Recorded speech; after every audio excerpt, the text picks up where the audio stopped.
With 2 weeks left in the regular season, the playoff picture is coming into focus just a bit, but a bunch of big games from this past week in the National Football League. Good afternoon, football fans. Big Al here on this Tuesday, December 23rd, 2025, and I want to wish all of you a very happy holiday season. Welcome to the Week 16 edition of the week that was, as we'll take a look at the player and team statistical numbers from all 16 games from Week 16 of the 2025 NFL season. Also coming up are my Week 17 power rankings and a look at the updated playoff races in the NFL through 16 weeks of the season. All right, so all the statistics and the playoff races are courtesy of ESPN.com. Just tap the NFL tab. And the point spreads and totals from each game are from the Sports Alerts app, which again is no longer on my Chromebook. I only have it on my phone, but that's okay. Alright, like, comment, and subscribe to my channel, ring the bell, and get notified every time I go live. And off we go with the Week 16 edition of the week that was. And we're kicking off with a banger on Thursday Night Football. Easily a Game of the Year candidate as the Seattle Seahawks mounted a massive comeback and stunned the Los Angeles Rams on Thursday Night Football 38-37. With the victory, the Seahawks moved to 12-3 on the season, and now they take over the number one spot in the NFC, while the Rams takes the loss and drops to 11-4. So right now, Seattle is in the driver's seat for not only the NFC West, but also home field advantage throughout the playoffs in the NFC. Hold this closer. There we go. Okay, we'll start with the quarterbacks first. We'll begin with Sam Darnold, who was 22 of 34 for 270 yards, averaging 7.9 yards per pass, with 2 touchdowns and 2 interceptions. He took 4 sacks for 26 yards. He had a 42 QBR and an 84.2 passer rating. For the Rams, Matthew Stafford was 29 of 49 for 457, averaging 9.3 per pass, with 3 touchdowns and no interceptions. He took no sacks. He had an 88.2 QBR and a passer rating of 110.7. Looking at the rushing for both teams, starting off with the Seahawks. 11 carries, 100 yards, and a touchdown for Kenneth Walker III, averaging 9.1.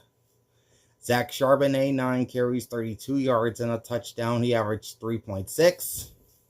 All told, the Seattle running attack ran 25 times for 171 yards and 2 touchdowns at a 6.8 clip. For the Rams, Kyren Williams, 23 carries, 70 yards, averaging 3 per run. Blake Corum, 14 for 48 and a touchdown, averaging 3.4. Matthew Stafford would add 2 rushes for 6 yards at an average of 3. The Rams ran 39 times for 124 yards and 1 touchdown, averaging 3.2 per run. On to the receivers, starting off with the Hawks. Jackson Smith and Jigba, 8 catches, 96 yards, and a touchdown on 13 targets. That's 12 yards per catch. Kenneth Walker III, 3 for 64 on 3 targets, 21.3 average.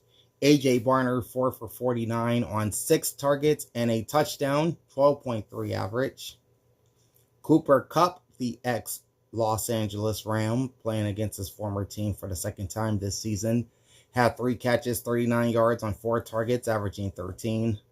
Zach Charbonnet, 4 receptions, 22 yards, with 4 targets and a 5.5 average.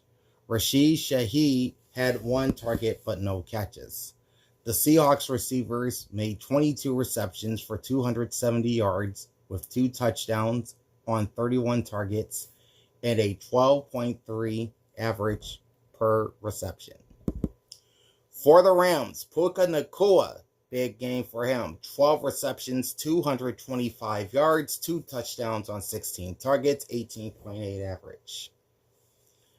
Xavier Smith, 2 for 57 on 2 targets, 28.5 average. Konata Mumfield, I should say. 3 catches, 40 yards on 8 targets, 13.3 average. Davis Allen, 2 for 34 on 5 targets and an average of 17. Terrence Ferguson, 3 catches, 33 yards and a touchdown on 4 targets, 11 average. And Colby Parkinson, 2 for 21 on 4 targets, 10.5 average.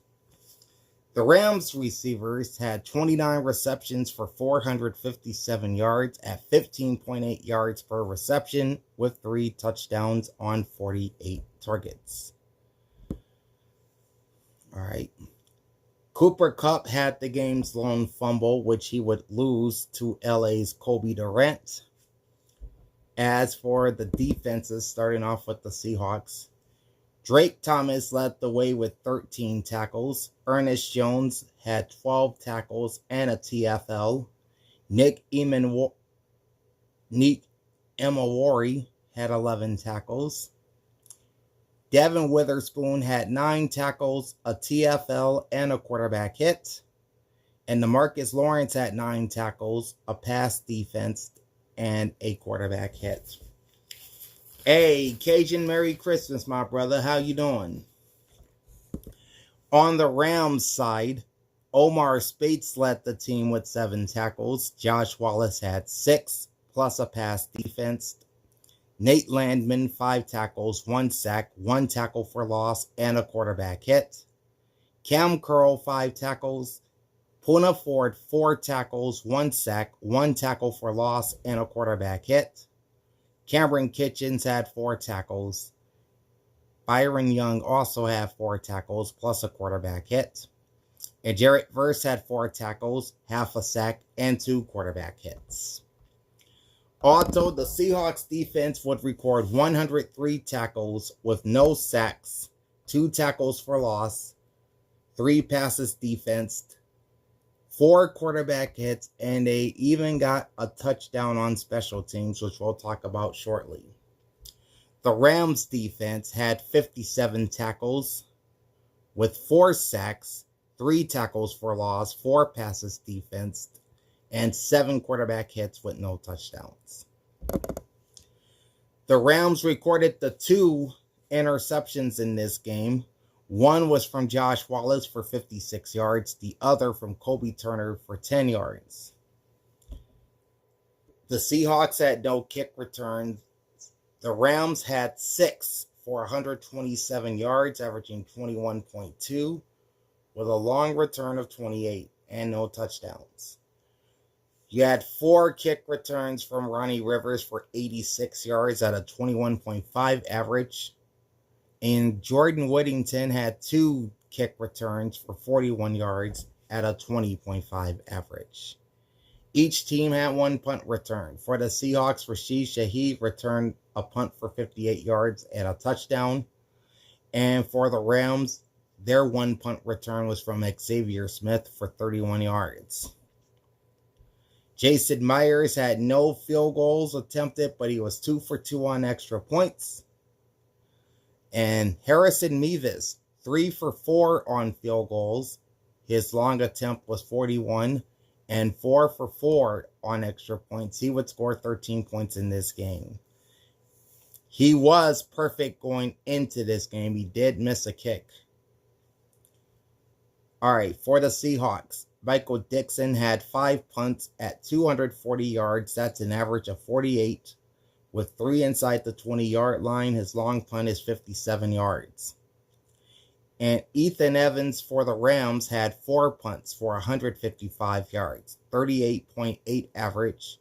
1 punt inside the 20-yard line. His longest return was 44 yards. All right, now to the team stats. All right, the Seahawks ran 63 plays for 415 yards with 13 total drives, averaging 6.6 yards per play. They had 22 first downs, 11 passing, 9 rushing, and 2 via the penalty. They were 4 of 11 on third down with no fourth downs.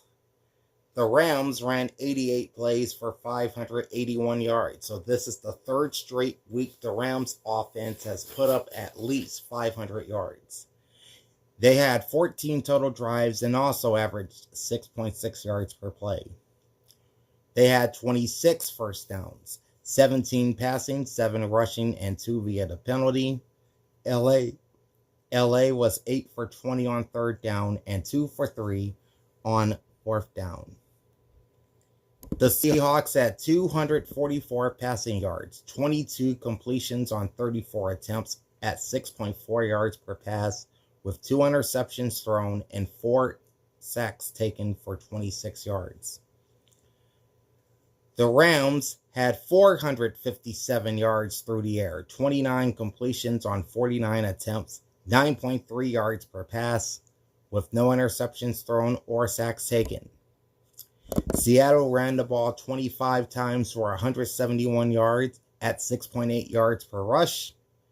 The Rams ran 39 times for 124 yards at 3.2 per rush. Seattle finished 2 for 3 in the red zone. LA was 3 for 6. The Rams had 8 penalties for 54 yards with no turnovers or defensive or special teams touchdowns. Their time of possession is 40 minutes, 33 seconds. The Seahawks had 5 penalties for 40 yards, 3 turnovers, 2 interceptions, and 1 lost fumble. And they had no defensive touchdowns, but they did have the punt return touchdown from Rashid Shaheed. Their time of possession is 26 minutes and 14 seconds. All right, the spreads that I wrote down on Wednesday. So when I wrote these down, the Seahawks were favored by a point and the over-under was 42. I did take the Rams to win and to cover. I lost both those picks, so I start off 0-1 straight up and 0-1 against the spread. But I did get the over-under correct here as I projected that this game would go over 42 points. They ended up scoring 75, which is tied for the highest point total across any game this week. So on over-unders, I'm 1-0. All right, so that's Rams Seahawks. Let's now move on to the Saturday doubleheader. Here we go. And we'll start with the Philadelphia Eagles defeating the Washington Commanders 29-18. And with the victory, the Philadelphia Eagles repeat as NFC East champions, as they become the first repeat champion in that division since the 2004 season, when Philadelphia won the last of their 4 straight NFC East titles. And in the process, the Dallas Cowboys were eliminated from playoff contention. Okay, let's start off with the quarterbacks, beginning with Jalen Hurts. 22 of 30 for 185 yards, 6.2 yards per pass, 2 touchdowns, no interceptions, 2 sacks taken for 7 yards. He finished with a 76.7 QBR and a passer rating of 111.1. Okay, Marcus Mariota started the game for the Commanders, went 7 of 14 for 95 yards at 6.8 yards per pass. With no touchdowns or interceptions, he took 1 sack for 2 yards. He had a 25.7 QBR and a 72 passer rating. Mariota would get hurt in this game, so that brings in Josh Johnson, the third string quarterback for Washington. He went 5 for 9 for 43 yards, averaging 4.8 per pass, with no touchdowns and 1 interception. He took a sack for 6 yards, finished with a 5 QBR and a passer rating of 28.7. So, Mariota and Johnson combined for the Commanders went 12 for 23 for 130 yards at 6 yards per pass, with no touchdowns, 1 interception, 2 sacks taken by Washington for 8 yards, and a collective passer rating of 52.4. All right, on to the ground attacks, led off by Saquon Barkley for the Eagles. 21 carries, 132 yards, and a touchdown, 6.3 per run. Jalen Hurts added 7 carries for 40 yards and a 5.7 average. Tank Bigsby, 4 carries, 37 yards, and a touchdown, 9.3 average. The Eagles overall ran 34 times for 207 yards, with 2 touchdowns and an average of 6.1 per rush. And for the Commanders, Chris Rodriguez Jr., 15 carries, 63 yards, and a touchdown. That's a 4.2 average. Ja'Cory Krosky Merritt, 8 carries, 25 yards, and a touchdown, 3.1 average. The Commanders all told had 26 rushes for 90 yards, averaging 3.5 with 2 touchdowns. Turning over to the receivers, A.J. Brown had 9 catches, 95 yards on 12 targets, average of 10.6. Devonta Smith 6 catches, 42 yards, and a TD on 8 targets. That's an average of 7. Dallas Goedert, 3 receptions, 32 yards on 3 targets, plus a touchdown. He had a 10.7 average. Jahan Dotson had 3 receptions, 13 yards, at a 4.3 average on 3 targets.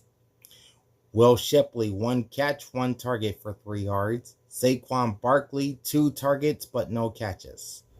Eagles receivers had 22 receptions for 185 yards and 2 touchdowns at an 8.4 average on 29 targets. For the Commanders, Terry McLaurin, 3 catches, 53 yards, 4 targets, and a 17.7 average. Deebo Samuel, 3 for 35 yards, 4 targets, 11.7 average. Treylon Burks, 2 catches, 30 yards on 5 targets, that's an average of 15. Jeremy McNichols, 2 catches, 9 yards on 3 targets, 4.5 average. Only 12 receptions for the Commanders for 138 yards at 11.5 per reception on 20 targets. All right, there were 2 fumbles in the game, both 2 by the Eagles. Will Shipley had a lost fumble, which would be recovered by Washington's Kane Madrano. Jalen Hurts also had a fumble, which he would recover. The lone Washington fumble came from Josh Johnson, which he would also recover.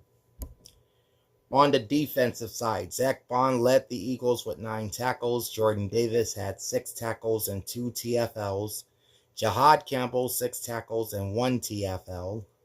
Cooper DeJean, 5 tackles, 4 passes defense. He also had an interception in this game. They didn't list that here. Adoree Jackson had 4 tackles. And for the Commanders, Bobby Wagner, 10 tackles, 1 sack, 2 tackles for loss, and a quarterback hit. Jonathan Jones, 8 tackles. Frankie Louvu also had 8 tackles. Daron Payne had 5 tackles. Mike Sanderstil with 4 tackles and a pass defense. And Jordan McGee with 4 tackles and a tackle for loss. The Eagles defense would record 55 tackles with 2 sacks, 5 tackles for loss, 6 passes defense, and 4 quarterback hits. For the Commanders, they had 68 tackles, 2 sacks, 4 tackles for loss, 2 passes defense, and 1 quarterback hit. Neither team had a touchdown. Philadelphia recorded the 1 interception, and that was by Cooper DeJean, which he would return for 11 yards. As far as kick returns, 3 for 66 yards and an average of 22 for Will Shipley. 5 kick returns for Washington's Chris Moore for 124 yards at 24.8 per return. All right, each team had 1 punt return. Britton Covey, 1 return for 11 yards. And for the Commanders, Jalen Lane had 1 return for no yards. Jake Elliott officially went 0 for 2 on field goals and 3 for 3 on extra points. While Jake Moody went 1 for 1 on field goals, long field goal of 20, and 1 for 1 on extra points. Braden Mann with just 2 punts for 87 yards at 43.5 per punt, 1 inside the 20-yard line, long punt of 49 yards. Tress Way had 5 punts for 220 yards. That's an average of 44. 1 touchback and 2 inside the 20-yard line. All right, those are the player numbers for the Eagles and the Commanders. Now let's look at the team numbers. The Eagles ran 66 plays for 385 yards with 10 total drives, averaging 5.8 yards per play. They had 26 first downs, 11 passing, 12 rushing, and 3 via the penalty. They went 4 for 9 on third down with no fourth downs. And for the Commanders, they ran 51 plays for 220 yards, 10 total drives, and an average of 4.3 per play, with 15 first downs, 7 passing, 7 rushing, 1 via the penalty. The Commanders were 2 for 10 on third down, 1 for 1 on fourth down. The Eagles had 178 yards through the air, 22 completions on 30 attempts at 5.6 yards per pass, no interceptions thrown, 2 sacks taken for 7 yards.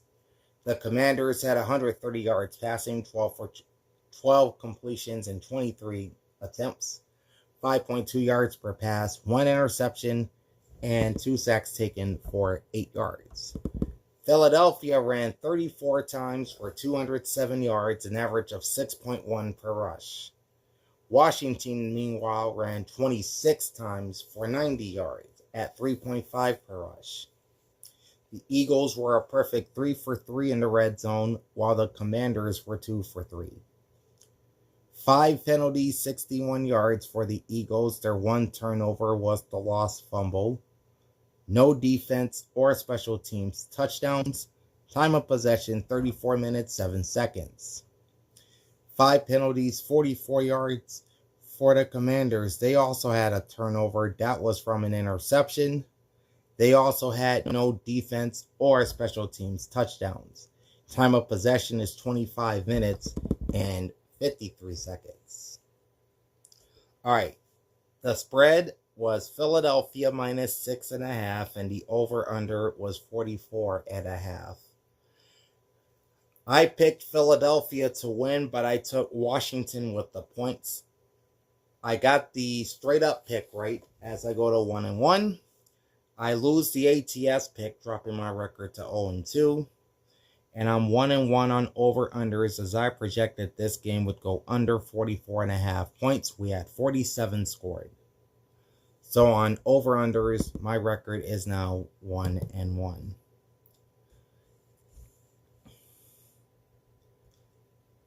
All right, so that's game 1 of the Saturday doubleheader. Now we're headed to the NFC North, where the Chicago Bears, who were down by 10 points in the fourth quarter, scored 16 unanswered in the closing moments of the fourth quarter and in overtime to knock off the Green Bay Packers 22-16. Chicago is now in control in the NFC North with a record of 11-4, while the Packers dropped to 9-5-1. Beginning with the quarterbacks, Caleb Williams went 19 of 34 for 250 yards, 7.4 yards per pass, 2 touchdowns, no interceptions, no sacks taken. He had an 81.1 QBR and a passer rating of 98.9. Jordan Love started the game, went 8 for 13 for 77 yards at 5.9 yards per pass. No touchdowns or interceptions. He took no sacks. He had a 43.8 QBR and a passer rating of 78 before he was taken out with a vicious shot to his head. He would leave with that head injury, and we don't know if he's going to play these final 2 games or not. Malik Willis came in place of Love and went 9 of 11 for 121 yards. That's 11 yards per pass.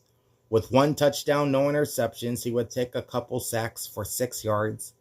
81.5 QBR, passer rating of 142.8. So Packers quarterbacks collectively went 17 of 24 for 192 yards, 8.3 yards per pass, 1 touchdown, no interceptions, 2 sacks taken for 6 yards. Collective passer rating of 109.4. On the ground, starting with the Bears, DeAndre Swift, 13 carries, 58 yards, 4.5 average. Cal Monangai, 9 carries, 50 yards, 5.6 average. Caleb Williams ran 3 times for 30 yards, averaging 10. DJ Moore had 1 rush for 12 yards. So that equals out to 26 rushes for the Bears for 150 yards and a 5.8 average. For the Packers, Emmanuel Wilson, 14 carries, 82 yards, 5.9 average. Malik Willis, 10 carries, 44 yards, 4.4 average. And Josh Jacobs, 12 carries, 36 yards, averaging 3. The Packers would run 44 times for 192 yards at 4.4 yards per run. Looking at the Bears receivers first, DJ Moore, 5 receptions, 97 yards, and a touchdown, 7 targets, average of 19.4. Kyle Monangai, 3 catches, 43 yards, 4 targets, 14.3 average. And Olamide Zaccheaus, 2 catches, 33 yards on 5 targets, 16.5 average. Colston Loveland, 3 catches, 30 yards, 4 targets, 10 average. And Jade Walker, 2 catches, 21 yards, and a touchdown on 3 targets, 10.5 average. Cole Kmet and DeAndre Swift each had a couple catches. Kmet had 3 targets, Swift had 2. Bears receivers had 19 receptions for 250 yards, 13.2 yards per catch, with 2 touchdowns on 28 targets. For the Packers, Romeo Doubs, 5 for 84 and a touchdown on 6 targets, 16.8 average. Luke Musgrave, 3 for 38 on 3 targets, 12.7 average. Jalen Reed, 3 for 35 on 3 targets, 11.7 average. Packers receivers had 17 receptions for 198 yards at 11.6 per catch with 1 touchdown on 24 targets. All right. The Packers had 3 fumbles in this game. A lost fumble by Josh Jacobs. And fumbles also by Jordan Love and Malik Willis. Emmanuel Wilson had a recovery for Green Bay. The Bears had 1 fumble. That was from Drew Dahlman. And recoveries by both Kyle Monangai and Tremaine Edmonds. All right, looking at the defenses. First for the Bears, C.J. Edwards, 10 tackles, half a sack, and a quarterback hit. Kevin Byard, 9 tackles. Nashawn Wright, 8 tackles. Jaquan Brisker also with 8 tackles. Austin Booker, 7 tackles, half a sack, and a quarterback hit. Grady Jarrett had 7 tackles, a pass defense, and a quarterback hit. Tremaine Edmonds, 6 tackles, and Montez Sweat with 5 tackles, 1 sack, 1 TFL, and a quarterback hit. For the Packers, Quay Walker, 14 tackles, a TFL, 1 pass defense. Javon Bullard, 10 tackles and a pass defense. Nate Hobbs, 6 tackles and a TFL. Xavier McKinney, 6 tackles, a pass defense. Isaiah McDuffie with 6 tackles as well. All right, the Bears defense would record 82 tackles with 2 sacks, 1 tackle for loss, 2 passes defense, and 5 quarterback hits. For the Packers, they had 64 tackles with no sacks, 2 tackles for loss, 3 passes defense, and 4 quarterback hits. There were no interceptions in this game, so we'll go straight to special teams. All right, 4 kick returns for the Bears for 104 yards, 26 average, long of 35. 3 of those from Josh Blackwell for 69 yards. The other from Devin Duvernay for 35. 4 kick returns for the Packers also. 3 from Savion Williams for 77 at 25.7 per return. And the latter by Bo Melton, 1 for 29 yards. So that's 4 kick returns for 106 yards and an average of 26.5. There were no punt returns in this game. For Chicago, Cairo Santos, 3 for 3 on field goals, long of 51, 1 for 1 on extra points. He would score 10 points. And for Green Bay, Brandon McManus, also 3 for 3 on field goals, long of 28, and 1 for 1 on extra points. He, too, scored 10 points. There were no punts by the Packers, but there were 3 from the Bears by Torrey Taylor for 125 yards, 41.7 average, 2 inside the 20-yard line, and his longest punt was 43 yards. Spread as I wrote it down was Green Bay -1, over under was 46.5. I took the Bears to win, the Bears to cover. Straight up record is now 2-1. ATS record is 1-2. And on over-unders, I projected the game would go over 46.5. They only scored 38. So the under would hit in this one. So now on over-unders, my record is 1-2. All right, so that is Packers-Bears. As we move on to Sunday's action, beginning with the Buffalo Bills defeating the Cleveland Browns in a tight one, 23-20. The Bills improved to 11-4, while the Browns fall to 3-12. Buffalo is still very much alive in the AFC East title race. All right, starting off with the quarterbacks. For Buffalo, Josh Allen was 12-19 for 130 yards, 6.8 yards per pass, no touchdowns or interceptions, 2 sacks taken for 35 yards. He had a 46.4 QBR, passer rating of 83.2. So in net passing, they had 95 yards, also at a 6.8 average. For the Browns, Shedeur Sanders, 20 of 29, 157 yards, 5.4 yards per pass, 1 touchdown, 2 interceptions, 2 sacks taken for 21 yards, 26.3 QBR, passer rating of 64.9.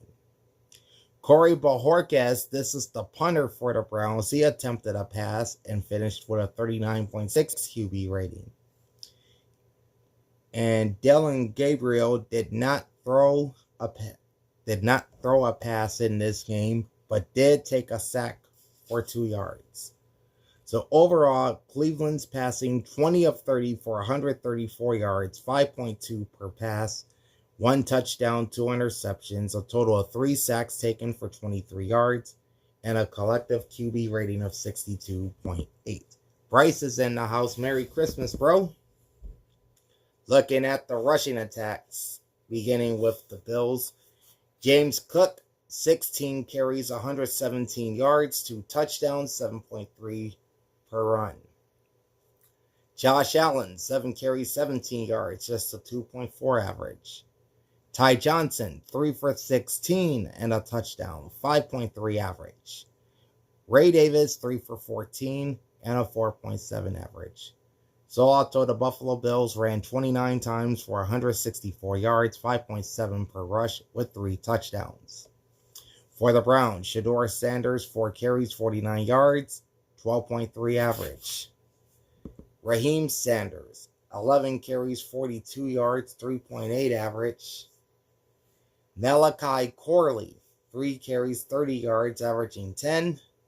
Quinshon Judkins, 8 carries, 22 yards, and a 2.8 average.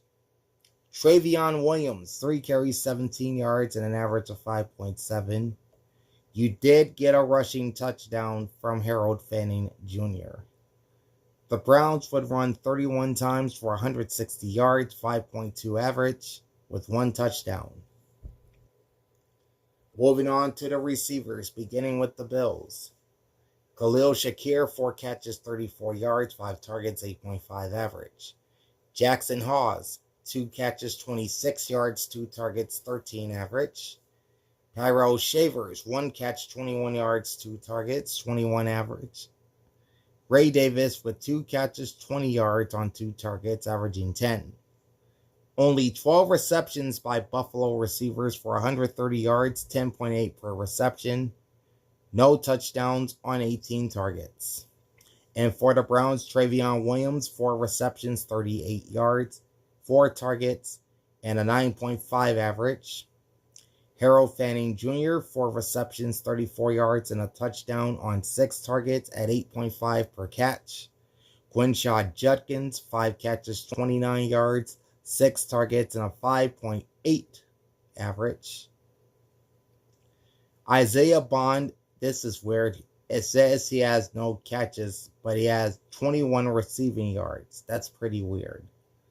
Browns receivers had 20 receptions for 157 yards at 7.9 per pass, or 7.9 per catch, rather, with 1 touchdown on 27 targets.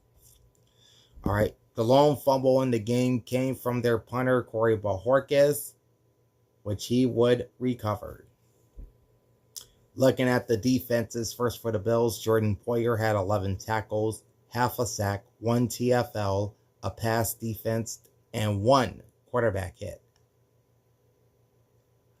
Matt Milano, 9 tackles with a TFL and 2 quarterback hits.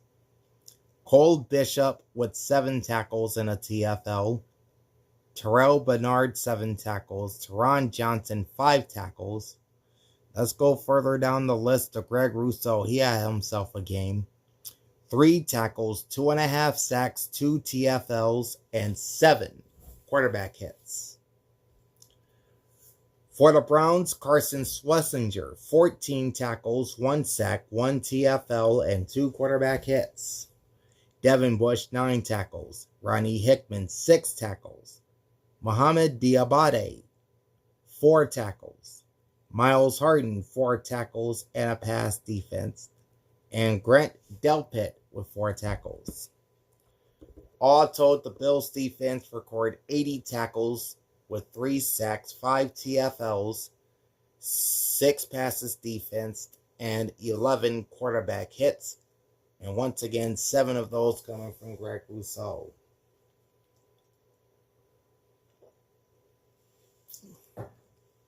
The Browns defense recorded 63 tackles with 2 sacks, 1 tackle for loss, 1 pass defense, and 5 quarterback hits.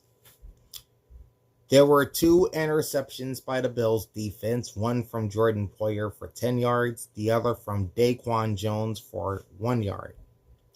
On special teams, Ray Davis, 4 kickoff returns for 92 yards, that's an average of 23. Long of 26. And for Cleveland, Malachi Corley, 4 returns for 107, 26.8 average. His longest return was 31. 2 punt returns for the Bills, one from McCole Hardman for 4 yards, the other from Khalil Shakir for 3 yards. And 1 punt return for the Browns from Gage Laveridan for 3 yards. Michael Badgley, 1 for 1 on field goals for the Bills and 2 for 3 on extra points. 5 points scored. For the Browns, Andre Smith, 2 for 2 on field goals, long of 41, and 2 for 2 on extra points. He would score 8 points. Mitch Wisnowski for the Bills had 3 punts at 149 yards, average of 49.7 with 1 touchback, long punt of 62. Corey Bojorquez, 2 punts, 103 yards, average of 51.5 with 1 inside the 20-yard line. His longest punt was 52. Thanks, Bryce. Merry Christmas to you, brother. Sorry. All right, now to the team stats from this game. The Bills ran 50 plays for 259 yards, 10 total drives, 5.2 yards per play. They had 16 first downs, 6 passing, 10 rushing, none via the penalty. They went 2 for 8 on 3rd down and 0 for 2 on 4th down. For the Browns, they ran 64 plays for 294, 10 total drives, 4.6 yards per play. With 22 first downs, 8 passing, 12 rushing, 2 via the penalty. Cleveland was 8 of 14 on 3rd down, 0 for 1 on 4th down. The Browns had 134 passing yards, 20 completions on 30 attempts, 4.1 yards per pass, 2 interceptions thrown, 3 sacks taken for 23 yards. The Bills, meanwhile, had just 95 yards passing, 12 completions on 19 attempts, 4.5 yards per pass, no interceptions, and 2 sacks taken for 35. The ground attacks for both teams were working. The Bills ran 29 times for 164 yards, averaging 5.7 per rush. The Browns ran 31 times for 160 at 5.2 per rush. Buffalo was 2 for 3 in the red zone. Cleveland 2 for 4. The Bills had 5 penalties for 35 yards with no turnovers. Also, no defense or special team scores. Time of possession was 24 minutes and 37 seconds. 5 penalties, 44 yards for the Browns. Their 2 turnovers were from the 2 INTs. They had no defense or special teams touchdowns either. Time of possession, 35 minutes and 23 seconds. Spread was Buffalo minus 10. Over-under was 42. I picked the Bills to win and to cover that massive spread, but Cleveland covers the game going away. So my straight-up record goes to 3-1. My ATS record is now 1-3. And on over-unders, I projected the game would go over 42 points. We had 43 in this game, so I got that by a point. So on over-unders, I'm 2-2 for the week. As for Ohio's other team, the Cincinnati Bengals laid the smackdown on the Miami Dolphins and their new quarterback, winning this game going away 45-21. The Bengals will improve to 5-10. The Dolphins will drop to 6-9. We'll begin with the quarterbacks, beginning with Joe Burrow. 25 of 32 for 309, 9.7 per pass, 4 touchdowns, no interceptions, 2 sacks taken for 11 yards, 87.7 QBR, passer rating near perfect at 146.5. Joe Flacco would complete a pass for 4 yards. He had a 99.6 QBR and an 83.3 passer rating.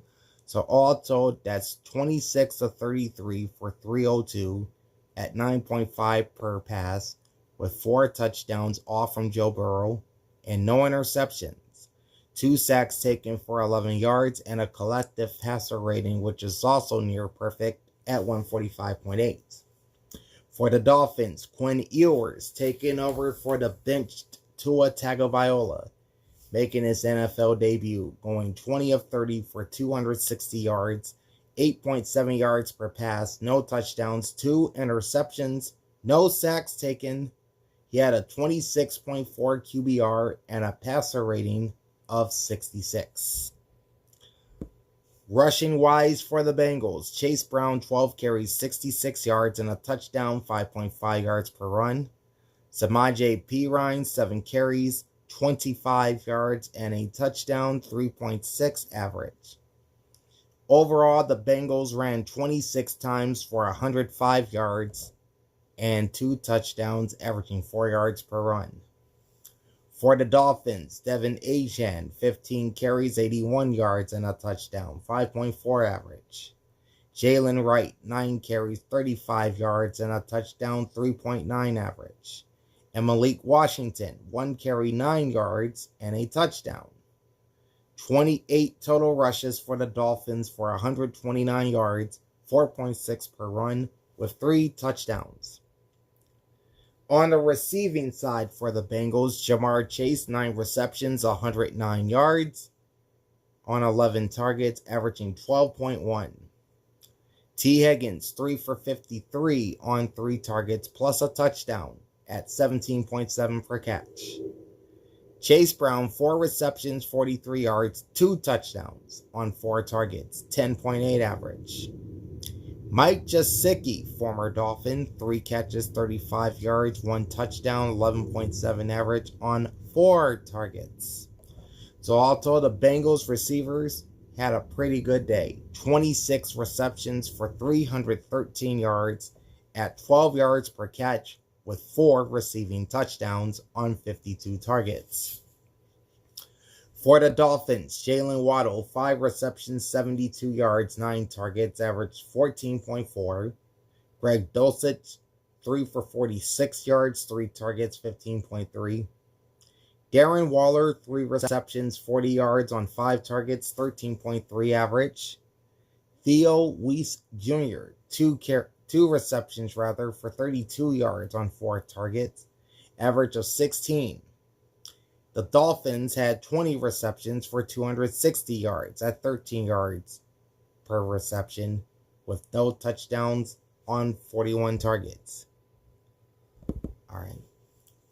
Both fumbles in the game came from the Dolphins. One from Greg Dulcich, which was a lost fumble. The other from Jalen Waddle.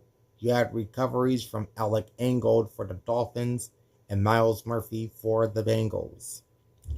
Defensively, Jordan Battle had 10 tackles. DJ Ivy had 5 tackles, 1 pass defense. Myles Murphy, we just talked about him. He had 5 tackles, a TFL, and a quarterback hit. Barrett Carter, 5 tackles and 2 passes defense. Shaka Hayward, 5 tackles. And then you got a host of players with 4 tackles. Dax Hill with a pass defense added to his 4 tackles. Demetrius Knight, 4 tackles. Jalen Davis, also 4 tackles, plus a TFL and a pass defense. Joe Giles Harris had 4 tackles and a pass defense. And TJ Slayton Jr. had 4 tackles.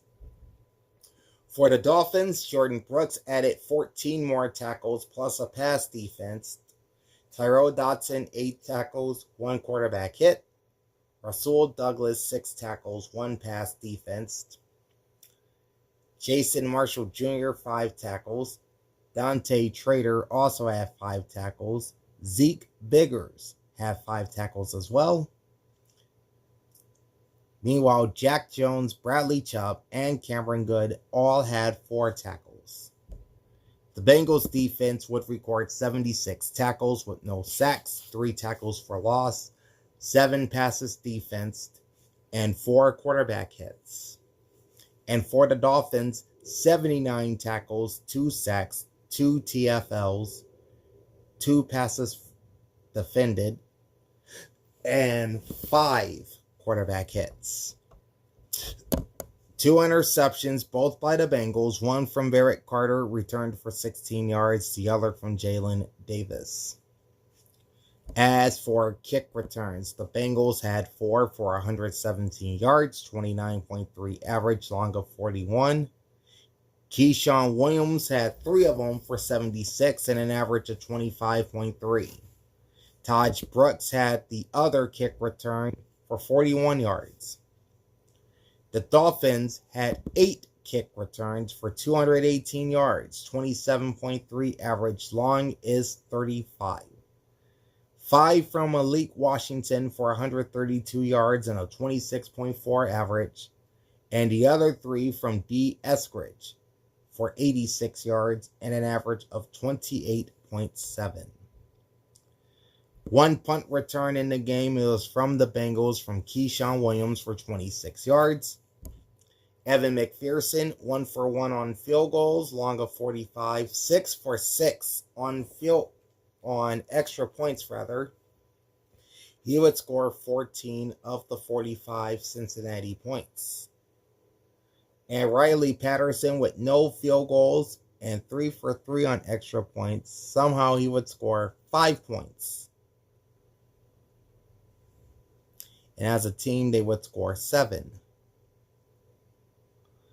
All right, Ryan Radkow, 4 punts, 208 yards, 52 average, all 4 punts inside the 20-yard line. Long punt of 59 yards. Jake Bailey, 4 punts, 201 yards, 50.3 average. 1 touchback and 2 inside the 20-yard line. His longest punt was 62. Now to team numbers. All right.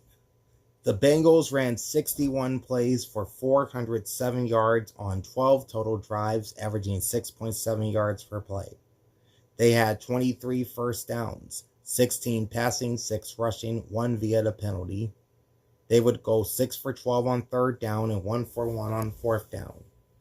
And for the Dolphins, 58 plays for 389, 12 total drives. They also averaged 6.7 per play with 19 first downs, 14 passing, 5 rushing, 0 via the penalty. They went 2 for 10 on 3rd down, 1 for 2 on 4th down. The Bengals had 302 passing yards, 26 completions on 33 attempts. That's 8.6 yards per pass, with no interceptions and 2 sacks taken for 11 yards. And 260 passing yards for the Dolphins, 20 completions on 30 attempts, 8.7 yards per pass, 2 interceptions thrown, and no sacks taken. Miami ran 28 times for 129 yards at 4.6 yards per run. Cincinnati ran 26 times for 105 at 4 yards per run.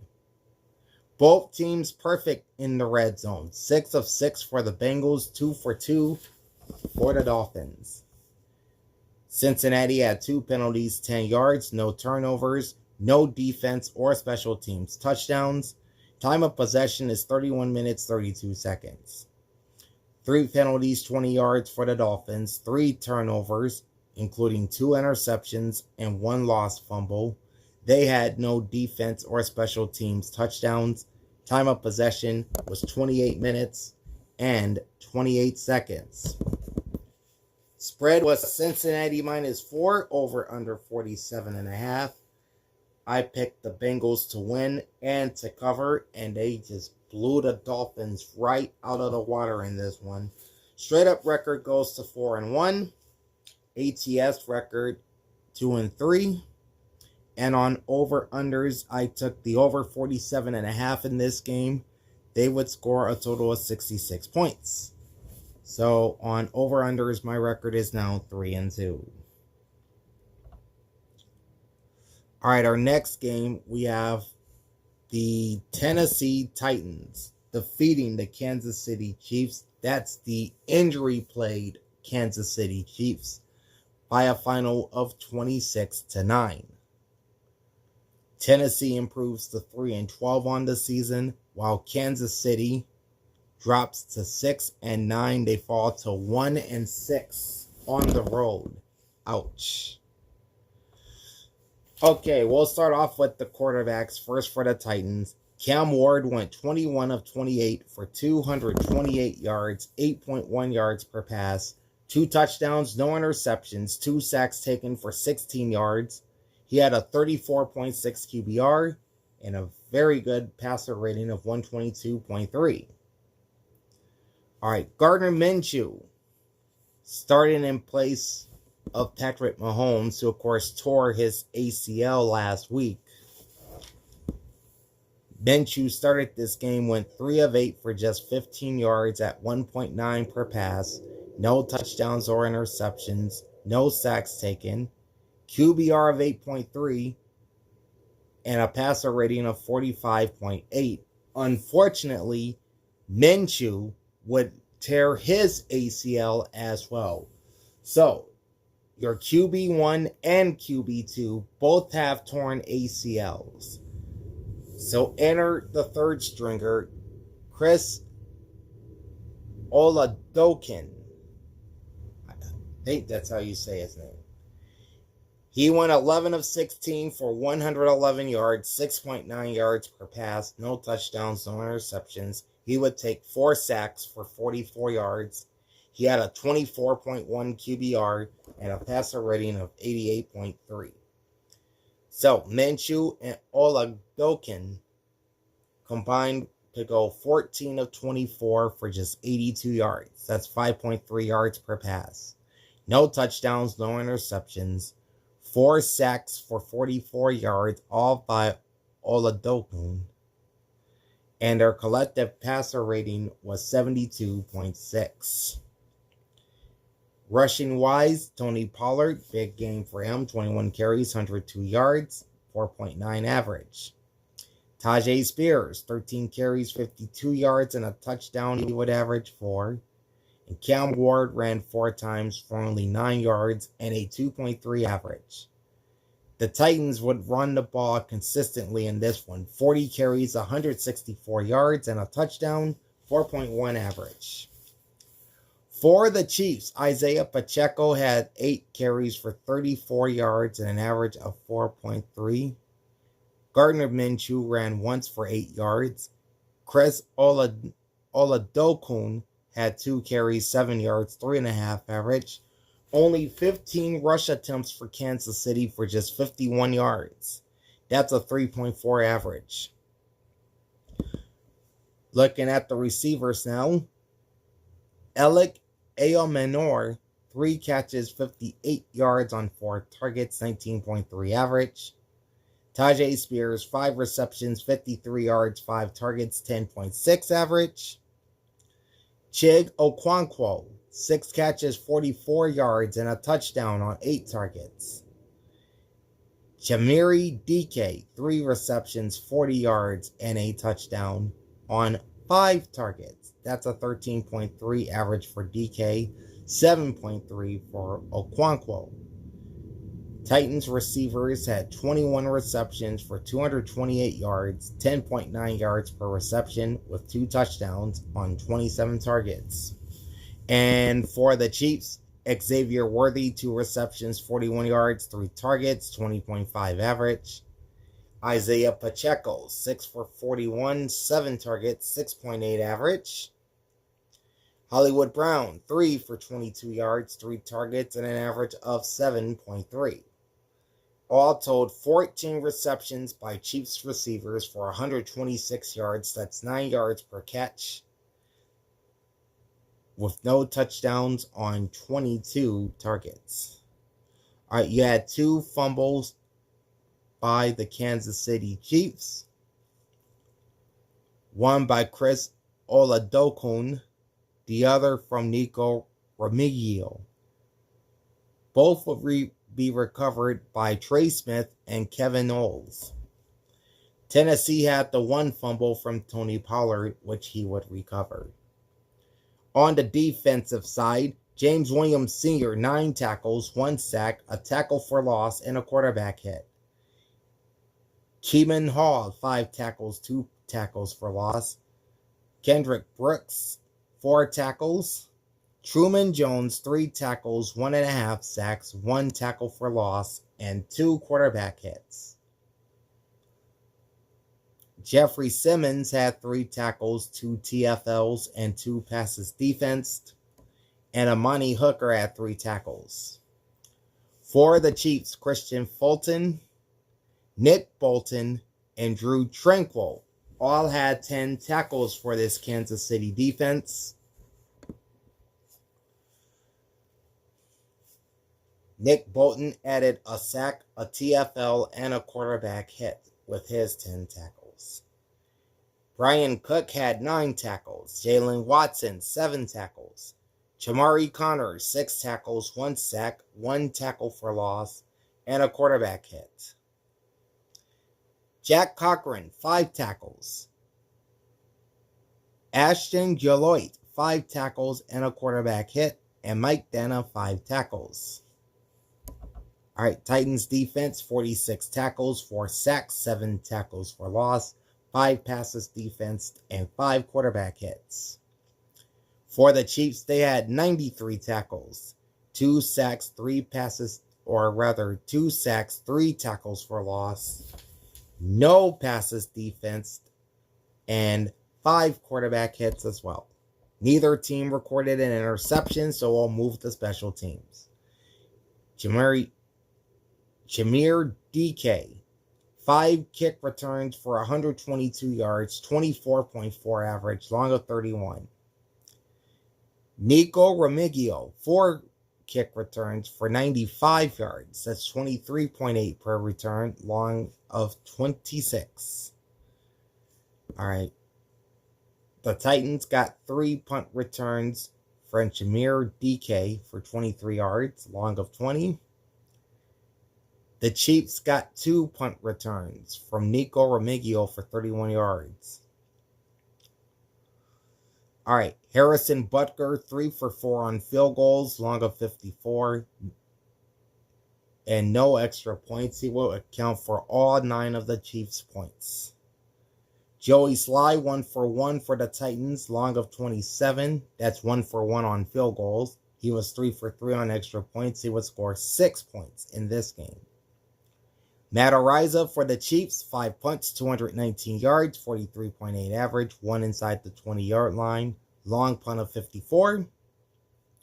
And Johnny Hecker, 3 punts, 143 yards, 47.7 average, 2 inside the 20-yard line, long punt of 53 as we move to the team numbers in this one. All right, the Titans ran 70 plays for 376 yards with 11 total drives, 5.4 yards per play, 22 first downs, 11 passing, 9 rushing, and 2 via the penalty. Tennessee finished 9 of 17 on 3rd down and 0 for 2 on 4th down. The Chiefs ran 43 plays for only 133 yards on 10 total drives. That's only 3.1 yards per play, with 9 first downs, 5 passing, 3 rushing, and 1 via the penalty.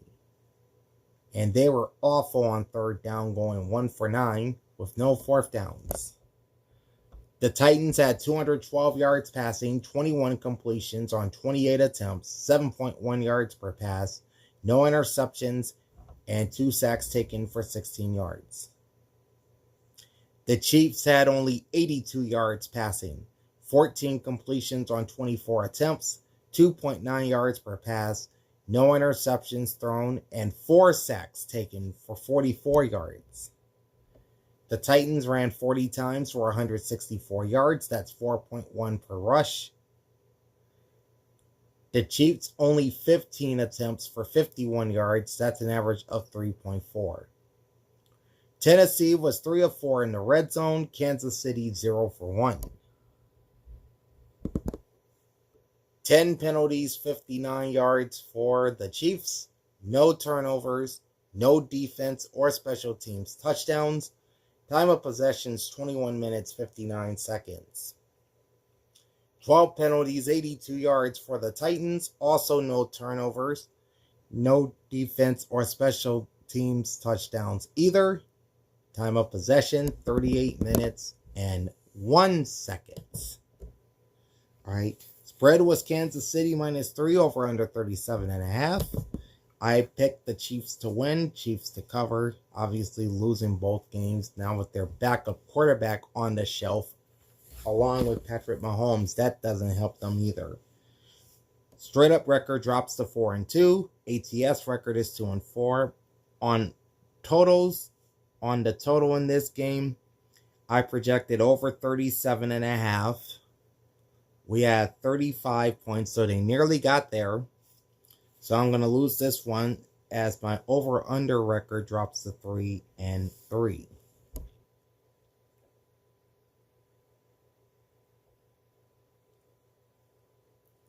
Oh, by the way, the Bills did win. I'll tell you if they made the playoffs or not towards the end of the rundown, so stay tuned for that. Also, if you're just joining me, this is the week that was, as we're taking a look at the player and team statistical numbers from week 16 in the NFL. Coming up after the recap will be my week 17 power rankings and a look at the playoff races in the NFL as we go into week number 17. Like, comment, and subscribe to my channel, ring the bell, and get notified every time I go live. And let's get back to the recap. All right, our next game up, you have the Los Angeles Chargers beating the Dallas Cowboys 34-17. And I'll tell you, if the Chargers would clinch a playoff spot, they need a Colts loss on Monday night for that to happen. I'll tell you that again at the end of the rundown. And Dallas already eliminated from the playoffs after Philadelphia won the NFC East. So they're going to miss the playoffs in consecutive seasons for the first time, I think, since 2019. Okay, let's start with the quarterbacks, beginning with the Chargers. Justin Herbert, 23 of 29, 300 yards, 10.3 yards per pass, 2 touchdowns, no interceptions, no sacks taken, 92.9 QBR, passer rating of 132.8. And for the Cowboys, Dak Prescott, 21 of 30, 244 yards, 8.1 per pass, 2 touchdowns, no interceptions, 1 sack taken for 6 yards, 76.2 QBR, and a passer rating of 116.5. Joe Milton came in garbage time, goes 2 for 2, 11 yards at 5.5 per pass, no touchdowns or interceptions or sacks taken. Didn't record a QBR, but it had a passer rating of 89.6. Cowboys quarterbacks combined to go 23 of 32 for 249 yards at 8 yards per pass, with 2 touchdowns, both from Prescott, and no interceptions. 1 sack for 6 yards, that was from Prescott. They had a collective QB rating of 116. All right, looking at the ground attacks first for the Chargers. Omarion Hampton, 16 carries, 85 yards, and a touchdown, 5.3 average. Justin Herbert, 8 for 42, and a touchdown, 5.3 average as well. Hassan Haskins, 4 carries, 14 yards, 3.5 average. And Kamani Vidal, 5 carries, 11 yards, 2.2 average. That equals out to 33 rushes for the Chargers, for 152 yards and 2 touchdowns, 4.6 average. Long rush of 34 yards. For the Cowboys, Javonte Williams, 9 carries, only 34 yards. That's a 3.8 average. Malik Davis, 8 for 23, 2.9 average. Dak Prescott ran twice for 14. That's an average of 7. Kevontae Turpin ran twice for 13. An average of 6.5. In total, Dallas ran the ball 23 times for 91 yards. That's 4 yards per rush with no touchdowns. And they didn't have a 10-yard run in this game. Their longest run of the day was only 9 yards. On to the receivers. For the Chargers, Quentin Johnston, 4 catches, 104 yards and a touchdown, 5 targets, average of 26. Trey Harris, 4 for 54 yards, 5 targets, 13.5 average. Keenan Allen, 5 for 44 yards, 5 targets, and an 8.8 average. Ladd McConkey, 4 for 43 and a touchdown on 6 targets. That's a 10.8 average. And Will Dissly, 3 receptions, 28 yards, 3 targets. That's a 9.3 average. Chargers receivers all told had 23 receptions for 300 yards. That is 13 yards per reception with 2 touchdowns. Long reception of 50 on 28 targets.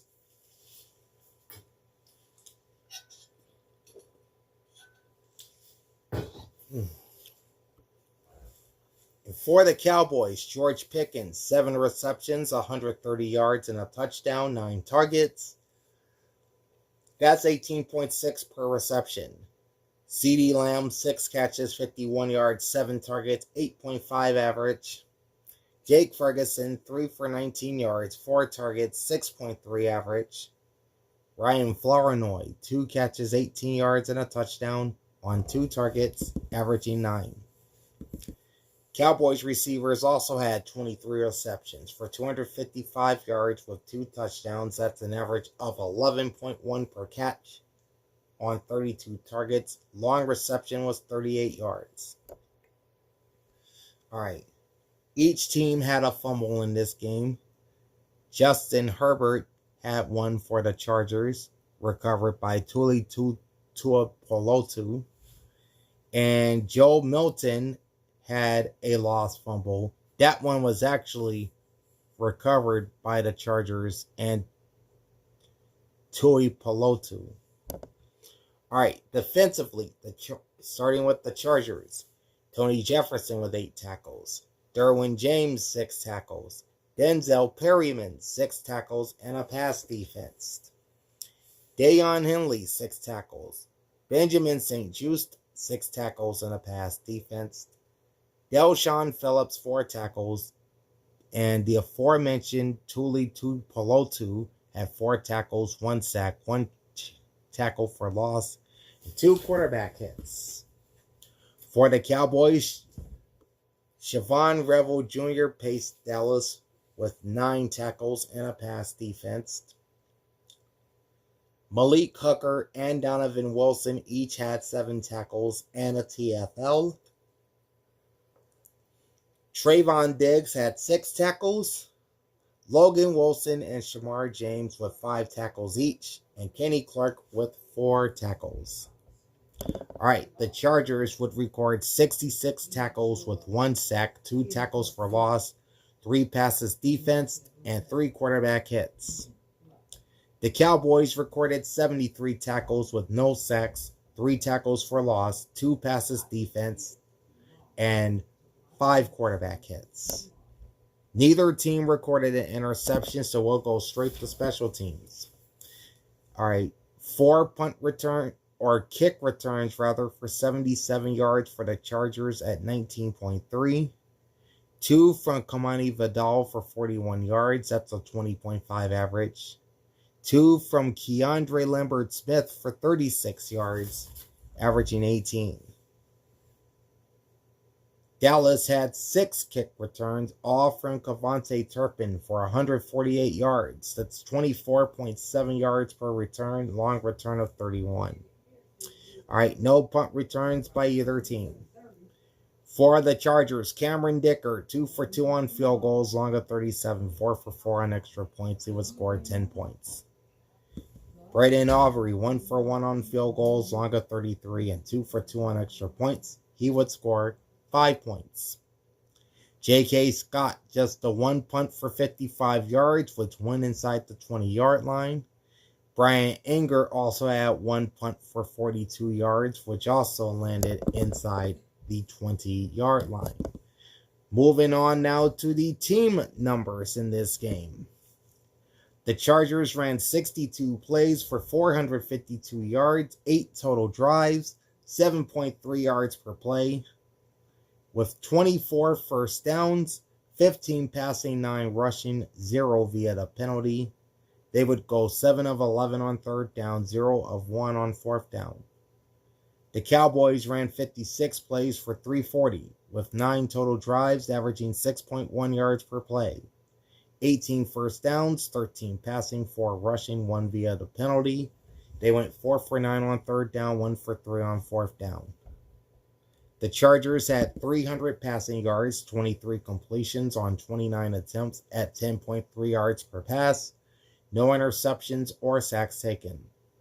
The Cowboys had 249 passing yards, 23 completions on 32 attempts, 7.5 yards per pass, no interceptions, and 1 sack taken for 6 yards. As far as rush yards, 33 attempts for the Chargers for 152 yards, that's 4.6 yards per rush, and 23 carries, 91 yards for the Cowboys at an even 4 yards per rush. Los Angeles was 2 for 4 in the red zone. Dallas finished 1 for 3. The Chargers had 4 penalties for 34 yards with no turnovers, no defense or special teams touchdowns. Time of possession is 34 minutes, 27 seconds. The Cowboys have 5 penalties for 40 yards. Their 1 turnover was the lost fumble. They had no defense or special teams touchdowns. Time of possession is 25 minutes and 33 seconds. Spread was Dallas -2, over-under was 49.5. I'm not sure what Vegas was doing, making the Cowboys the favorite, but I did take the Chargers to win and to cover. So my straight-up record goes to 5-2. ATS is 3-4. Over-unders right now 4-3. As I projected, this game would go over 49.5 points. They would score 51 in this one. All right, there we go with the Chargers and the Cowboys. All right, our next game up will be the Minnesota Vikings, who again loses J.J. McCarthy to yet another injury. But they would scratch, claw, and survive the New York Giants by a final of 16-13. As Minnesota improves its record to 7-8, the Giants fall to 2-13. We'll begin with the quarterback, starting off with the aforementioned J.J. McCarthy, who at the time of injury in his hand was 9 of 14 for 108 yards, an average of 7.7 per pass, with no touchdowns and 1 interception. He would take 3 sacks for 25 yards. 38.3 QBR, passer rating of 58.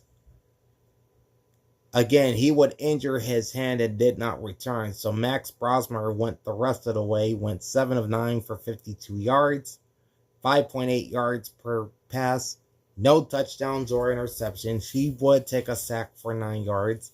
He had a 69.2 QBR and a passer rating of 90.7. So, Vikings passers, 16 of 23 for 126, 7 yards per reception, or 7 yards per pass. No touchdowns, 1 interception, 4 sacks total for 34 yards. Collective quarterback rating of 70.9.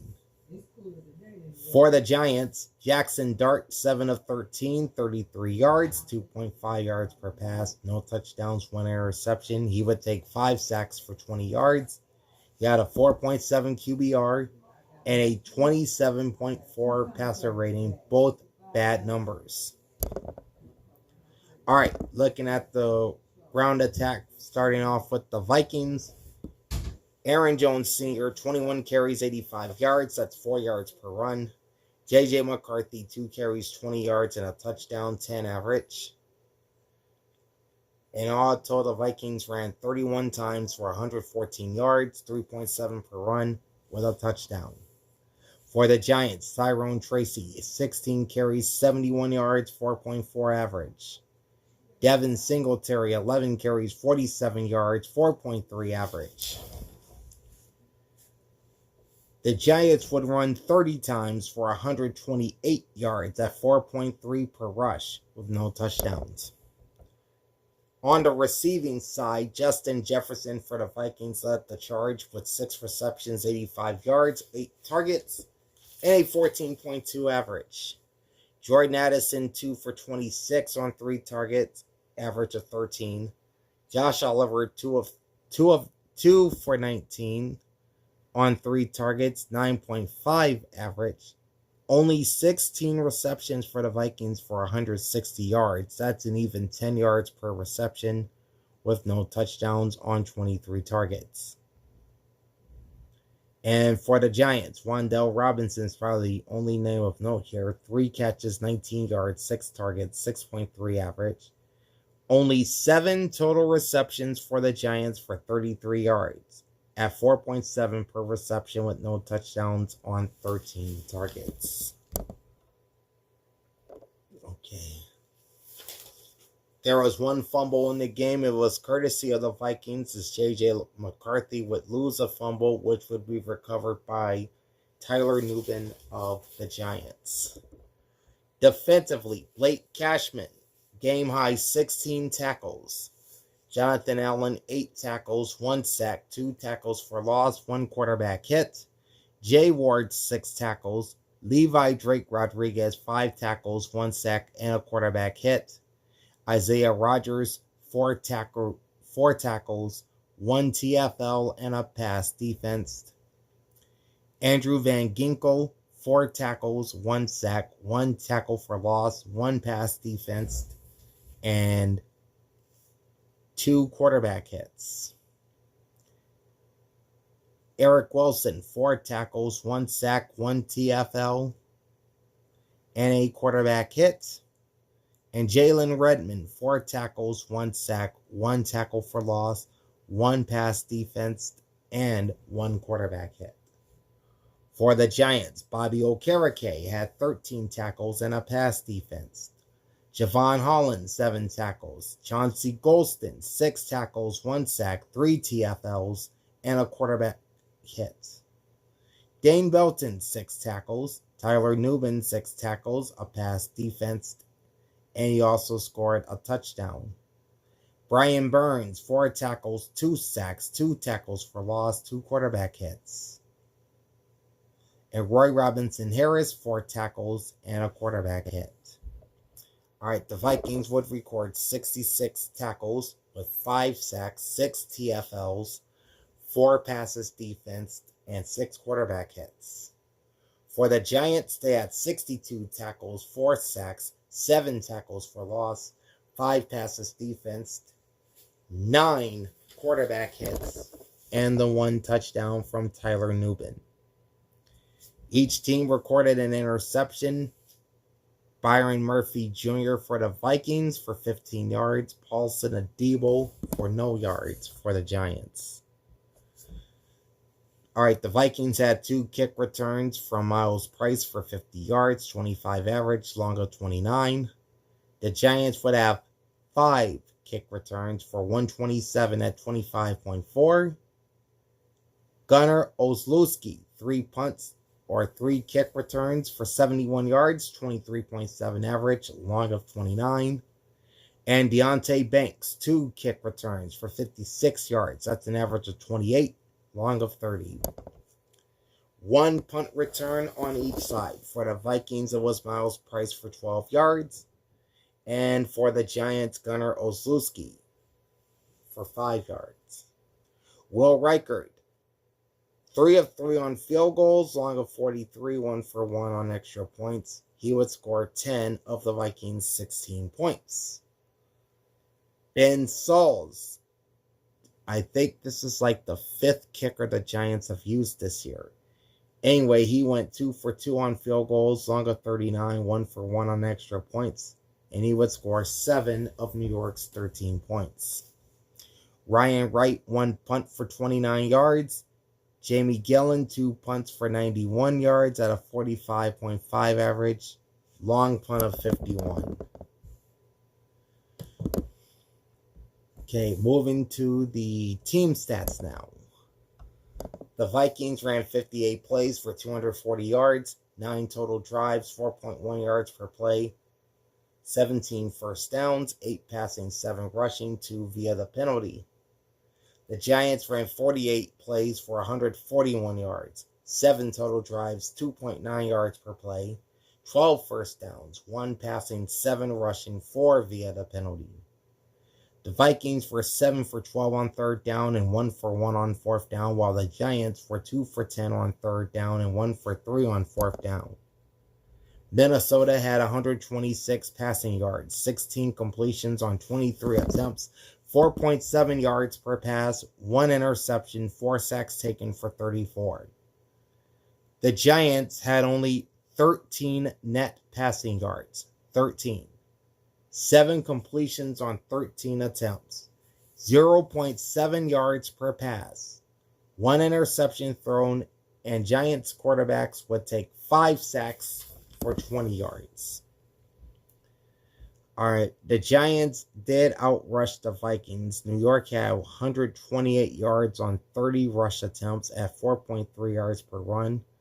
Minnesota had 114 yards on 31 rush attempts at 3.7 per rush. The Vikings were 1 for 3 in the red zone, while the Giants were 0 for 3 in the red zone.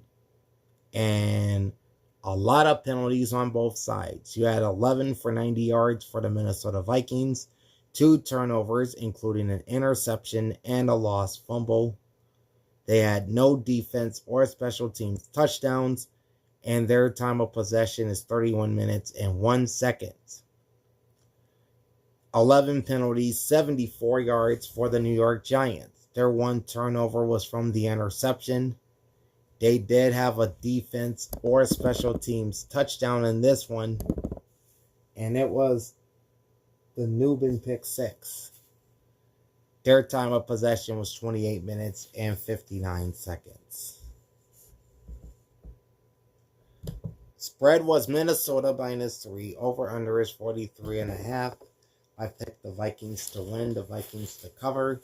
I go to 6-2 straight up, 4-4 ATS. Over-unders are now 5-3, as I projected the game would go under 43.5 points, and there were only 29.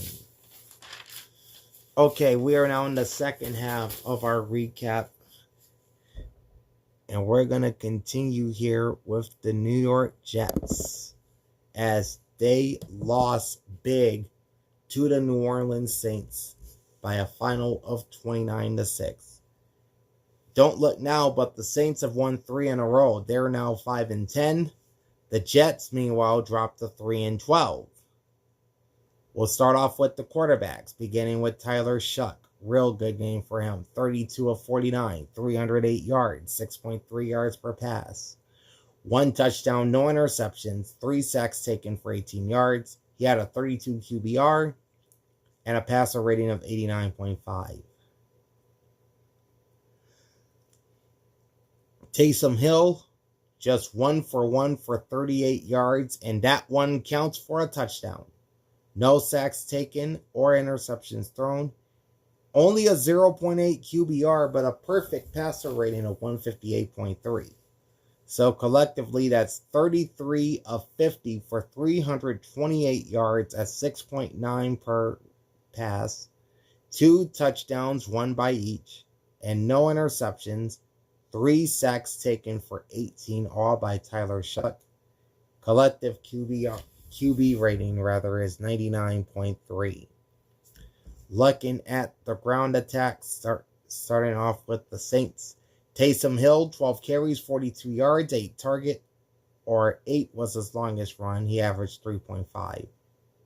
Audric Estime, 5 carries, 19 yards, and a 3.8 average.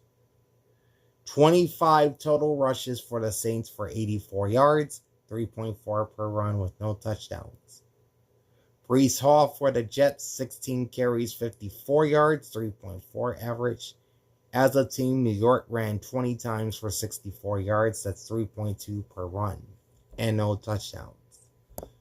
Looking at the receivers first for the Saints. Chris Olave, great game for him. 10 catches, 148. 2 touchdowns on 16 targets. 14.8 average. Juwan Johnson, 8 for 89 yards, 9 targets, 11.1 average.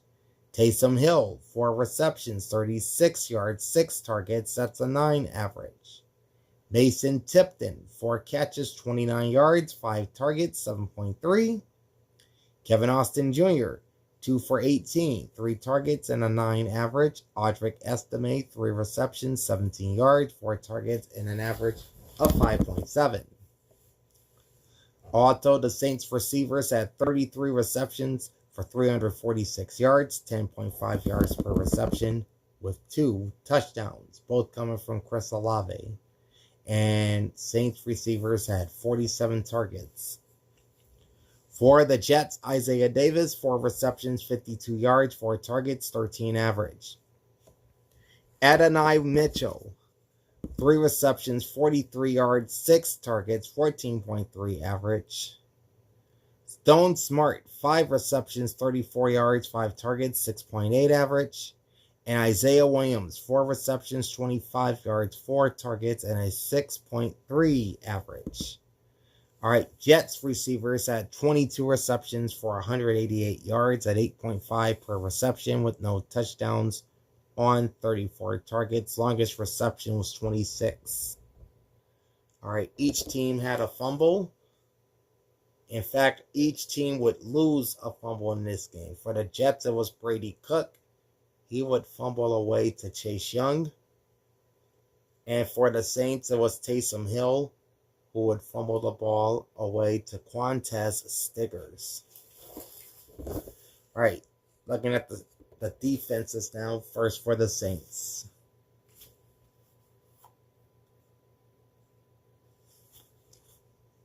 Oh, okay. I was wondering what that was. Anyway, Justin Reed had 9 tackles, 1 pass defense. Demario Davis, 8 tackles, a TFL, and a pass defense. Alontae Taylor, 7 tackles, 1 sack, a TFL, and a quarterback hit. Jonas Sanker, 6 tackles, 2 passes defense. Kool-Aid McKinstry, 5 tackles and a pass defense. And Danny Stutzman, 5 tackles. Cameron Jordan had 4 tackles, 2 sacks, 3 TFLs, and 2 quarterback hits. And John Ridgway had 4 tackles and a TFL. For the Jets, Jamie Sherwood had 11 tackles, 1 sack, 2 tackles for loss, and a quarterback hit. Quincy Williams also with 11 tackles. 8 tackles apiece from both Malachi Moore and Mikael Walker. Dean Clark had 6 tackles. Jordan Clark had 5 tackles.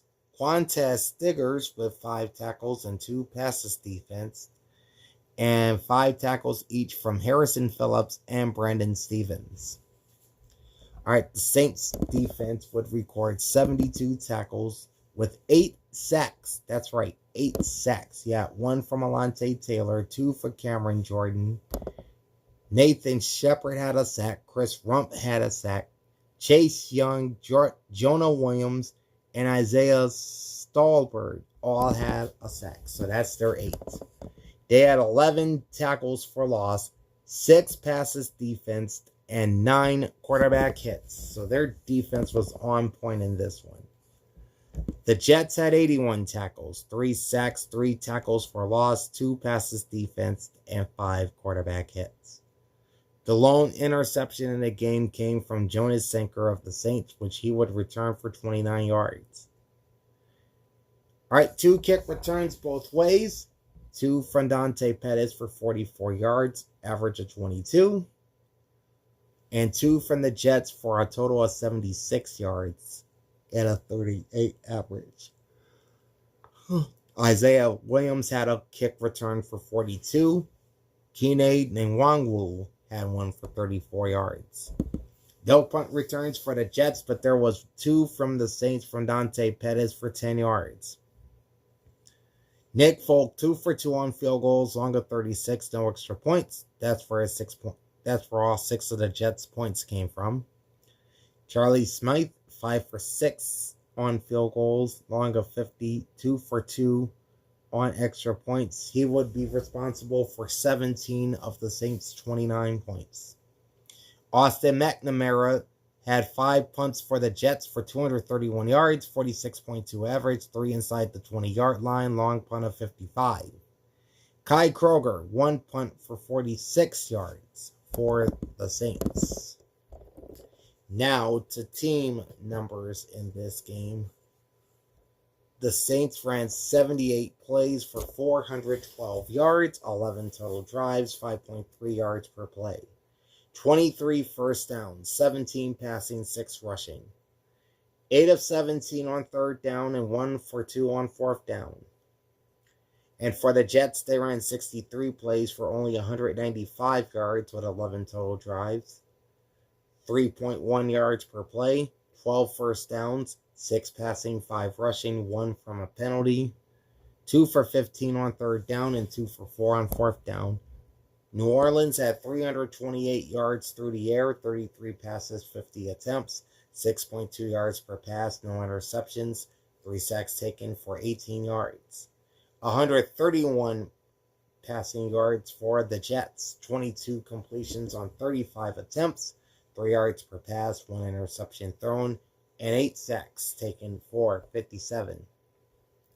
As far as rushing numbers, 25 carries, 84 yards for the Saints. That's 3.4 per rush. 20 rushes, 64 yards for the Jets at 3.2 per rush. And both teams struggled in the red zone. 0 for 2 for New York, 0 for 3 for New Orleans.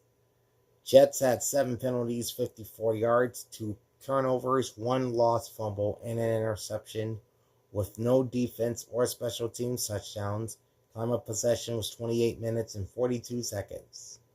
3 penalties, 30 yards for the Saints, 1 turnover from the lost fumble. No defense or special teams touchdowns. Time of possession, 31 minutes and 18 seconds. The spread was New Orleans minus 4.5. Over-under was 40. I picked the Saints to win and cover, so my straight-up record goes to 7-2. ATS is now 5-4. Over-unders are now 6-4, as I projected this game would go under 45 points. There were only 35 scored. Yeah, I took the over in this one, so I will lose and drop to 5-4 on over-unders. So that wraps things up on the Jets and the Saints. The last early game on Sunday was a big one in the NFC South, as the Carolina Panthers knock off the Tampa Bay Buccaneers by a final score of 23-20. And we'll kick things off with the quarterbacks for both teams. For the Panthers, Bryce Young, 21 of 32, 191 yards, 6 yards per pass, 2 touchdowns, no interceptions, a couple sacks taken for 17 yards. He had a 72.4 QBR and a 102.5 QB rating. For Tampa Bay, Baker Mayfield, 18 of 26, 145 yards, 5.6 yards per pass, 1 touchdown, 1 interception, 2 sacks taken for 18, 60.4 QBR, passer rating of 79.8. All right, looking at the ground attacks, Rico Dowdle, only 9 carries for 29 yards. That's a 3.2 average. And Chuba Hubbard, 6 carries, 27 yards, 4.5 average. The Panthers had 20 rushes for 101 yards. That's a 5.1 average with no touchdowns. And for the Buccaneers, Bucky Irving, 19 carries, 71 yards, 3.7 per run. Baker Mayfield, 4 for 49, 12.3 average. Rashad White, 5 for 45, average of 9. Sean Tucker also had a rushing touchdown. 33 rushes for Tampa Bay for 169 yards, also a 5.1 average with 1 touchdown. Looking at receivers for the Panthers, Tedoroa McMillan, 6 catches, 73 yards, and a touchdown, 10 targets, 12.2 per catch. Jalen Coker, 3 for 47, 5 targets. Sorry about that. And a 15.7 average. The stat line for Jalen Coker one more time after all that coughing. 3 receptions, 47 yards, 5 targets, 15.7 average. Rico Dowdle, 4 receptions, 14 yards, 6 targets, 3.5 average. 3.5 average. Jatavion Sanders had a touchdown reception among his 2 catches for 9 yards on 2 targets. So all told, 21 receptions for the Panthers for 191 yards, 9.1 yards per reception with 2 touchdowns on 31 targets. Long reception of 34. And for the Buccaneers, Emeka Egbuka, only 1 catch for 40 yards on 2 targets. Man, sorry guys. Mike Evans, 5 receptions, 31 yards, and a touchdown, 9 targets, 6.2 average. Chris Godwin, 5 receptions, 30 yards on 6 targets, average of 6.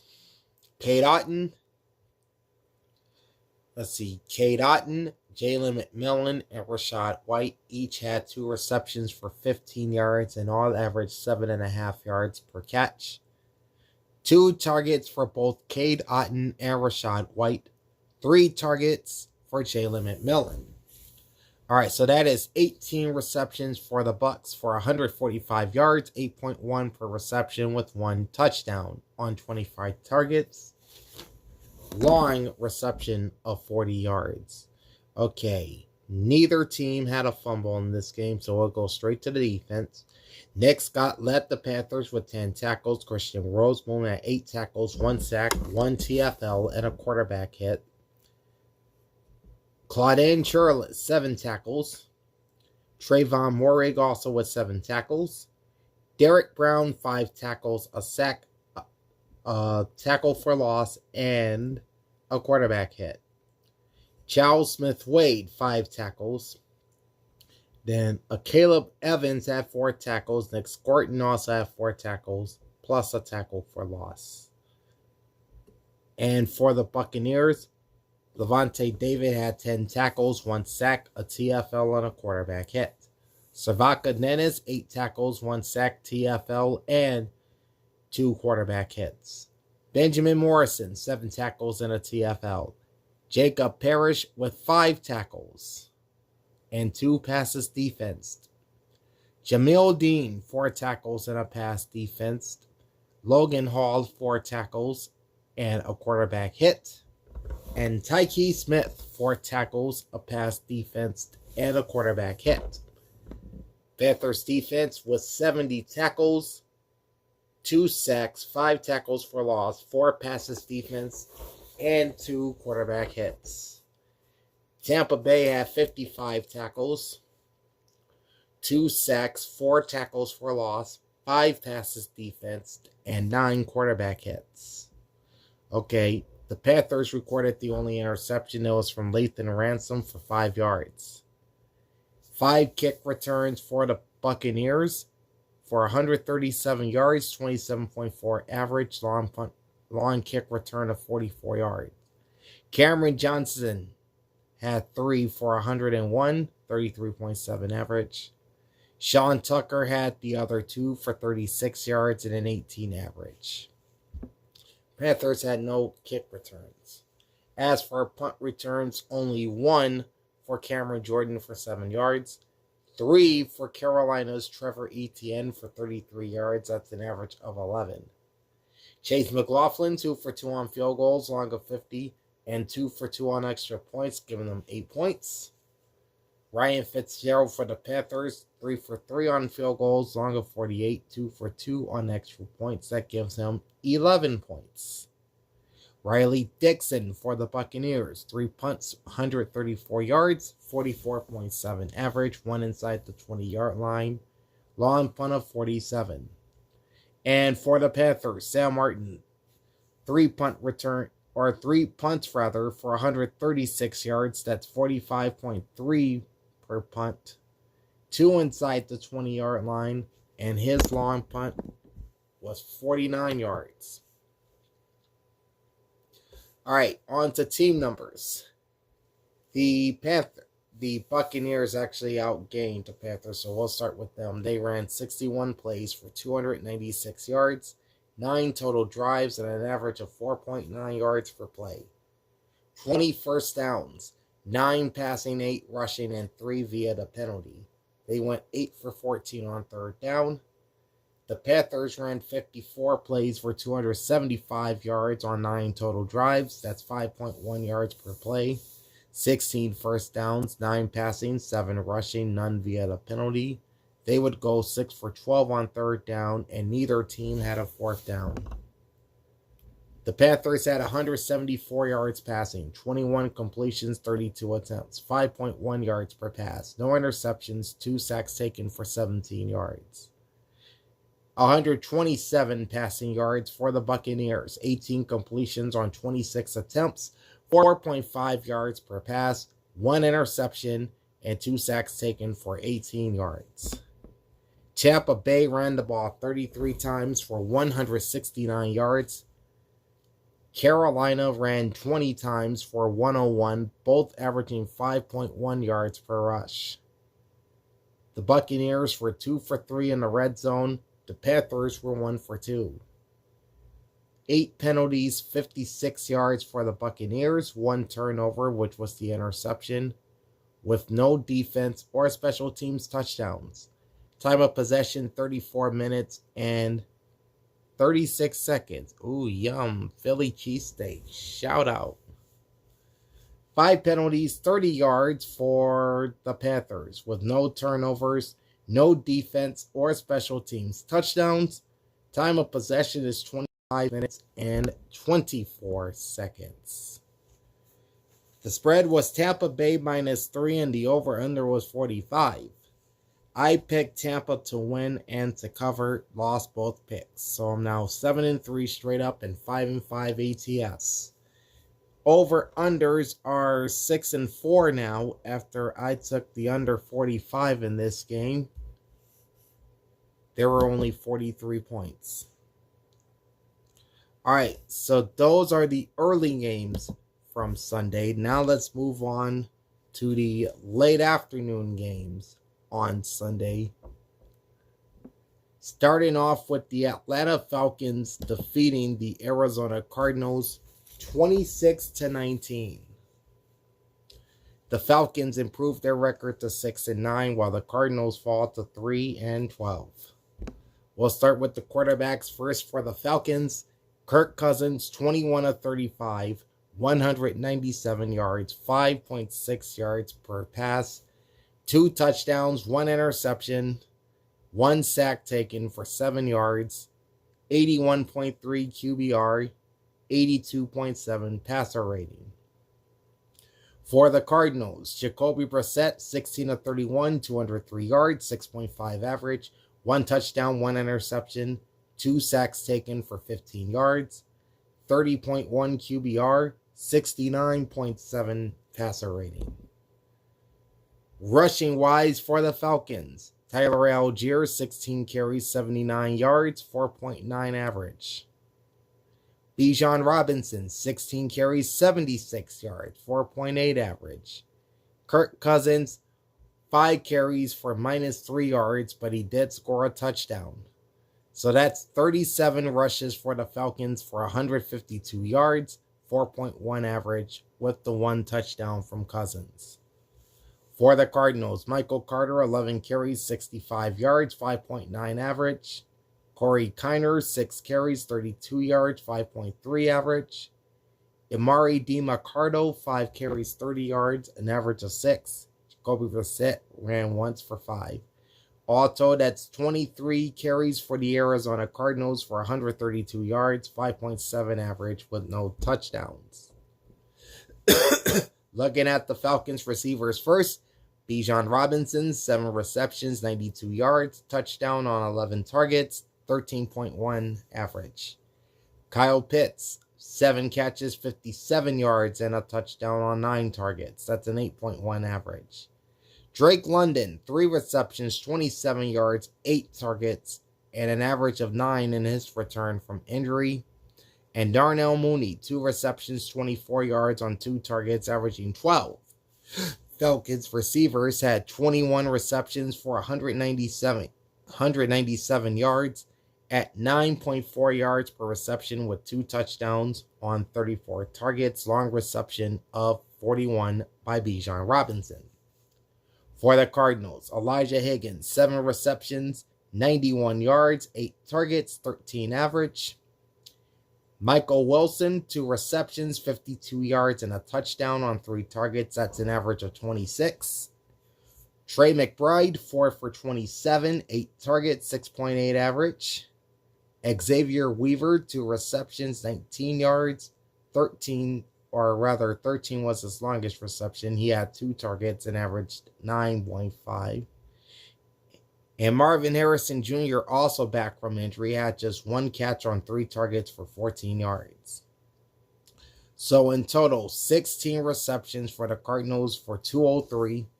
That's an average of 12.7 with 1 touchdown. 29 targets, and the longest reception was Michael Wilson for 32 yards. All right, there was 1 fumble in the game by the Falcons from Kirk Cousins. It's a lost fumble, which would be recovered by Arizona's Darius Robinson. Man, I can't stop coughing. There's some tickle in my throat.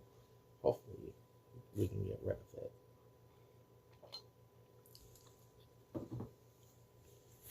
Hopefully that does the trick. We shall see. All right. On defense for the Falcons, Divine Diablo had 6 tackles and 2 passes defense. Xavier Watts with 5 tackles. David Onyemata had 5 tackles and a tackle for loss. D. Alford, 4 tackles, 1 TFL. CJ Henderson, 4 tackles, 1 pass defense. And Caden Ellis with 4 tackles. For the Cardinals, Akeem Davis Gaither and Dadrian Taylor Demerson each had 11 tackles. The latter also had a pass defense. Buda Baker, 10 tackles and a pass defense. Cody Simon, 7 tackles, 1 tackle for loss, and a pass defense. Darius Robinson, 7 tackles and a TFL. And Zaven Collins with 4 tackles and 2 TFLs. All right, the Falcons would have 56 tackles in this game with 2 sacks, 6 tackles for loss, 7 passes defensed, and 5 quarterback hits. The Cardinals recorded 74 tackles with 1 sack, 5 tackles for loss, 6 passes defensed, and 4 quarterback hits. All right, each team had an interception. It was CJ Henderson for the Falcons for no yards, and Denzel Burke for the Cardinals for 16 yards. All right, there were no kick returns for Atlanta. Arizona had 4 for 111 yards, 27.8 average, long return of 32. 2 kick returns for Jalen Brooks for 56 yards and an average of 28. 2 kick returns for Steven Sims for 55 yards and an average of 27.5. Only 1 punt return for the Falcons. That was from Devin Tompkins for 8 yards, with none for the Cardinals. Zane Gonzalez, 1-time Cardinal, 2 for 2 on field goals, long of 49, 2 for 3 on extra points. He would score 8 points.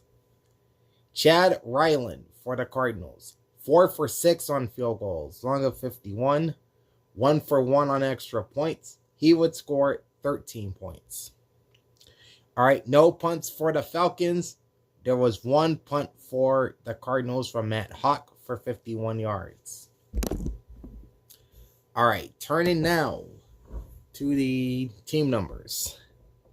The Falcons ran 73 plays for 342 yards on 9 total drives, 4.7 yards per play, 24 first downs, 11 passing, 10 rushing, and 3 via the penalty. Atlanta was 7 of 14 on third down and 2 for 5 on fourth down.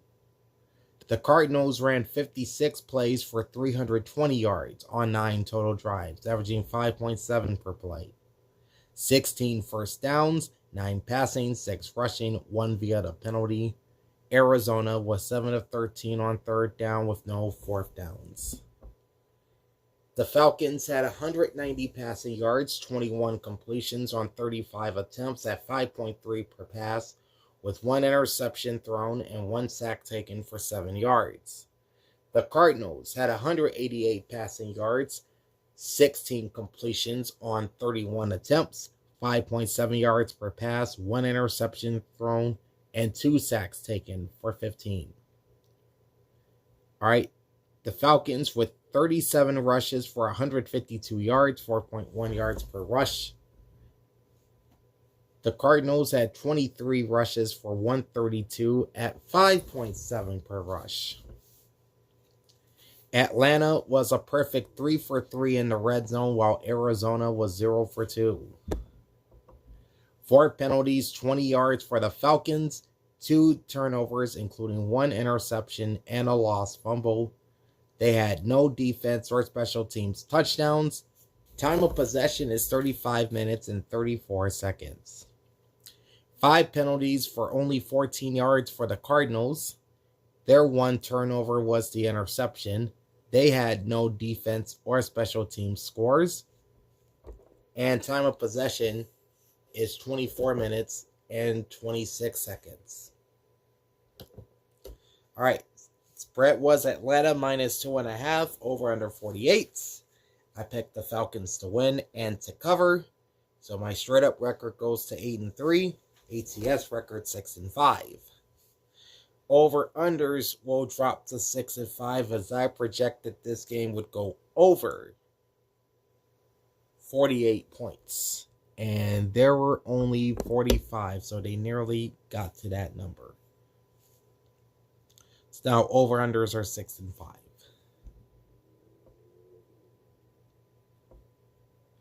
Next up is a rather big game in the AFC playoff picture, as the Jacksonville Jaguars go into Empower Field at Mile High and stun the Denver Broncos by a final of 34-20. Jacksonville now has a realistic shot at the number 1 seed in the AFC as their record goes to 11-4. The Denver Broncos, meanwhile, sees their winning streak end at 11 games as they drop to 12-3. Beginning with the quarterbacks, we'll start with Trevor Lawrence. 23 of 36, 279 yards, 7.8 yards per pass, 3 touchdowns, no interceptions, 5 sacks taken for 14, 87.4 QBR, 115.4 passer rating. And for the Broncos, Bo Nix, 28 of 47, 352 yards, 7.5 yards per pass, with 1 touchdown and 1 interception, 1 sack taken for 8. He had a 31 QBR and a passer rating of 81.2. Looking at rushing, first up for the Jags. Travis Etienne, 16 carries, 50 yards, 3.1 average, long run of 24. Trevor Lawrence, 6 carries, 20 yards, and a touchdown, 3.3 average. LaQuint Allen Jr., 4 carries, 10 yards, 2.5 average, and 1 rush, 1 yard for Jacoby Myers. That equals out to 27 rushes for the Jaguars for 81 yards and a touchdown. That's an average of 3 yards per run. For the Broncos, R.J. Harvey, 7 carries, 50 yards, and a touchdown, 7.1 average. Jaleel McLaughlin, 5 carries, 37 yards, and a game-high 7.4 yards per rush. Bo Nix, 4 carries, 11 yards, 2.8 average. Marvin Mills Jr., 1 carry, 3 yards. That equals 17 rushes for 101 yards at 5.9 yards per run, and a touchdown long run of 38 yards. And for Jacksonville, their long run was 24. On to the receivers. For the Jaguars, Parker Washington, 6 receptions, 145, a touchdown on 10 targets, 24.2 per reception. Jacoby Myers, 4 receptions, 45 yards, 8 targets, 11.3 average. Brenton Strange, 5 for 39 yards on 7 targets plus a touchdown at 7.8 per catch. Brian Thomas Jr., who's had a pretty tough 2025 season, only 2 catches, 18 yards on 3 targets. That's an average of 9. Travis Etienne Jr., 4 receptions, 16 yards, and a touchdown on 5 targets. That's an average of 4. Jacksonville receivers had 23 receptions for 279 yards at 12.1 yards per reception, with 3 touchdowns on 35 targets. Long reception was 63 yards by Parker Washington. For the Broncos, Cortland Sutton, 6 receptions, 86 yards, and a touchdown on 12 targets at 14.3 per reception. RJ Harvey, 4 for 71 on 5 targets, 17.8 average. Troy Franklin, 4 receptions, 66 yards, 5 targets, and a 16.5 average. Pat Bryant, 5 catches, 42 yards, 8 targets, 8.4 per reception. Evan Ingram, 2 for 36, 4 targets, 18 average. Marvin Mims Jr., 3 for 26, 3 targets, and an 8.7 average. And Adam Troutman, 2 for 14 on 3 targets, averaging 7. Denver receivers had 28 receptions for 352 yards, 12.6 yards per reception with 1 touchdown. 46 targets, and the longest reception was Troy Franklin at 48 yards. There was 1 fumble in the game by the Broncos by Bo Nix, and it was a lost fumble recovered by Jacksonville's Emmanuel Ogbah. On to the defense, starting off with the Jaguars. Foye Oluokun had 11 tackles. Eric Murray, 5 tackles. Devin Lloyd, 5 tackles and a pass defense. Monteric Brown, 4 tackles, 2 passes defense. Jordan Lewis had 4 tackles and 1 pass defense. For the Broncos, Alex Singleton had a game-high 13 tackles. DJ Jones, 7 tackles, 1 sack, and a pass defense, plus 2 quarterback hits. Riley Moss, 6 tackles, 1 sack, 2 tackles for loss, 2 passes defense, and a quarterback hit. PJ Locke, 6 tackles. Jaquan McMillan, 5 tackles and a TFL. Talanoa Hufanga, 4 tackles and a pass defense. And Jonah Ellis, 4 tackles. Alright, the Jaguars defense had 56 tackles, 1 sack, 3 tackles for loss, 7 passes defense, and 5 quarterback hits. The Broncos defense had 77 tackles, 5 sacks, 6 tackles for loss, 5 passes defense, and 14 quarterback hits. So they were bringing the pressure on Trevor Lawrence in this one. Alright. The Jaguars defense recorded the lone interception by Jarrian Jones. As for kickoff returns, Jacksonville had 5 for 139 yards, 27.8 average, long of 35. LaQuint Allen had 3 for 73 yards at 24.3. His longest was 26. DJ Dallas had 2 for 66 yards at an average of 33, and that's where the long of 35 comes from. The Broncos had 4 kick returns for 100 yards. That's 25 per return. Long return of 31. Marvin Mims had 3 for 69 yards at a 23 average. Tyler Batty had 1 for 31 yards. Okay, 1 punt return for the Jaguars, courtesy of Parker Washington for 2 yards. 2 punt returns for the Broncos from Marvin Mims for 14 yards. Cam Little, 2 for 2 field goals for the Jaguars, long of 47, 4 for 4 on extra points, 10 points scored. And for the Broncos, Will Lutz, 2 for 3 on field goals, long of 54, 2 for 2 on extra points. He would score 8 points. Logan Cook, 6 punts for Jacksonville at 312 yards. That's an average of 52. 1 touchback, 4 inside the 20-yard line. Long punt of 63. And for Denver, Jeremy Crawshaw, 3 punts, 132 yards, 44 average. 1 touchback, 1 inside the 20-yard line. Long punt of 53 yards. As we move on to the team numbers. All right, the Broncos ran 65 plays for 445 yards, 12 total drives, 6.8 yards per play, 21 first downs, 14 passing, 5 rushing, 2 via the penalty, 5 of 14 on third down, 1 for 3 on fourth down.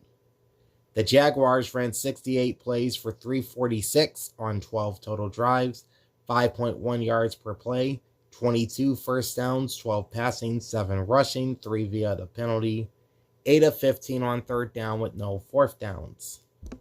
All right, the Broncos had 344 passing yards, 28 completions on 47 attempts. That's 7.2 yards per pass, one interception, and 1 sack taken for 8 yards. 265 passing yards for Jacksonville, 23 completions, 36 attempts, 6.5 yards per pass, no interceptions thrown, 5 sacks taken for 14. The Broncos ran 17 times for 101, averaging 5.9 per rush. The Jaguars ran 27 times for 81 yards. That's 3 per rush. Jacksonville finished 4 for 5 in the red zone. Denver was 1 for 2. 2 penalties, 20 yards for the Jaguars with no turnovers. Also, no defense or special teams touchdowns. Time of possession is 33 minutes, 13 seconds. 6 penalties, 61 yards for the Broncos. 2 turnovers, including 1 interception and a lost fumble. No defense or special teams touchdowns. Their time of possession is 26 minutes and 47 seconds. Okay, the spread in this one was Denver -3. Over-under was 47. I took the Broncos to win and to cover. Lost both picks. So now my straight-up record drops to 8-4. ATS is 6-6. Over-unders are now 6-6. As I projected the game to go under 47 points, we had 54 in this game.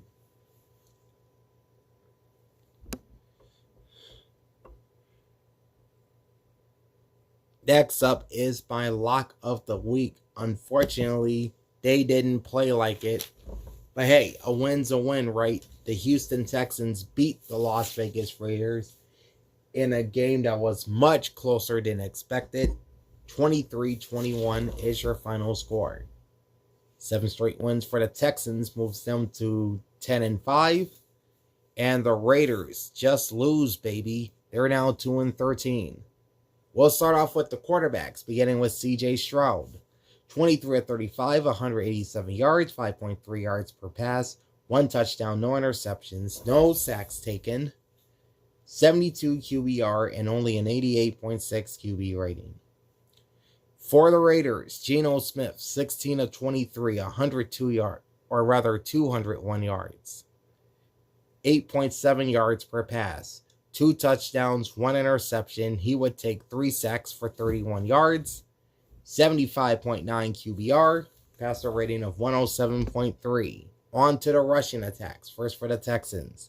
Jawar Jordan, 15 carries, 53 yards, 3.5 average. Nick Chubb, 6 for 33 yards, 5.5 average. Houston would run 26 times for 83 yards, 3.2 average. For the Raiders, Ashton Jeanty, one of his best games, if not his best game as a rookie. 24 carries, 128 yards, and a touchdown, 5.3 average. He had a long rush of 51 yards. Trey Tucker, 2 for 11 yards, 5.5 average. Raheem Mostert, 1 carry, 6 yards. That equals 27 rush attempts for the Raiders for 145 yards, 5.4 average, 1 touchdown. On the receiving side, Nico Collins, 4 receptions, 59 yards for the Texans on 9 targets at 14.8. Christian Kirk, 3 for 37, 5 targets, 12.3. Dalton Schultz, 5 catches, 35 yards, and a touchdown on 5 targets, 7 average. Jaden Higgins, 3 targets, 1 catch for 17. Jawar Jordan, 5 receptions, 17 yards, 5 targets, 3.4 average. That's 23 receptions for the Texans for 187 yards, 8.1 yards per reception with 1 touchdown on 34 targets. Longest reception was Nico Collins for 24 yards. On the Raiders side, Ashton Jeanty, 1 reception, 60 yards, 2 targets, and 8 touchdowns. So this is a near 200-yard game for the former Boise State standout. Jack Beck, 2 for 43 yards, 3 targets, and a 21.5 average. Trey Tucker, 4 receptions, 43 yards, 5 targets, 10.8 average. Brock Bowers, 5 for 33 and a touchdown on 5 targets, 6.6 average. The Raiders had just 16 receptions for 201 yards, 12.6 yards per reception, 2 touchdowns on 22 targets. Long reception was 60 yards by Ashton Jeanty, which went for 6 points. All right, each team had a fumble. Michael Mayer for the Raiders, C.J. Stroud for the Texans. On defense, Kalen Bullock led Houston's defense with 9 tackles. Kamari Lassiter, 8 tackles, 2 passes defense. Jalen Petrie, 7 tackles and a pass defense. E.J. Speed, 7 tackles and 1 TFL. Tommy Togiel, 7 tackles. And he had 4 tackles each for Miles Bryant, Henry Toole, and Dylan Horton. For the Raiders, Devin White had a game-high 11 tackles plus a pass defense. Alendon Roberts, 8 tackles and a pass defense. Both Isaiah Palamau and Jeremy Chin had 7 tackles. Max Crosby with 6 tackles, 2 TFLs, and a quarterback hit. Jonah Leolu had 4 tackles and a tackle for loss. Jamal Adams, 3 tackles and a tackle for loss.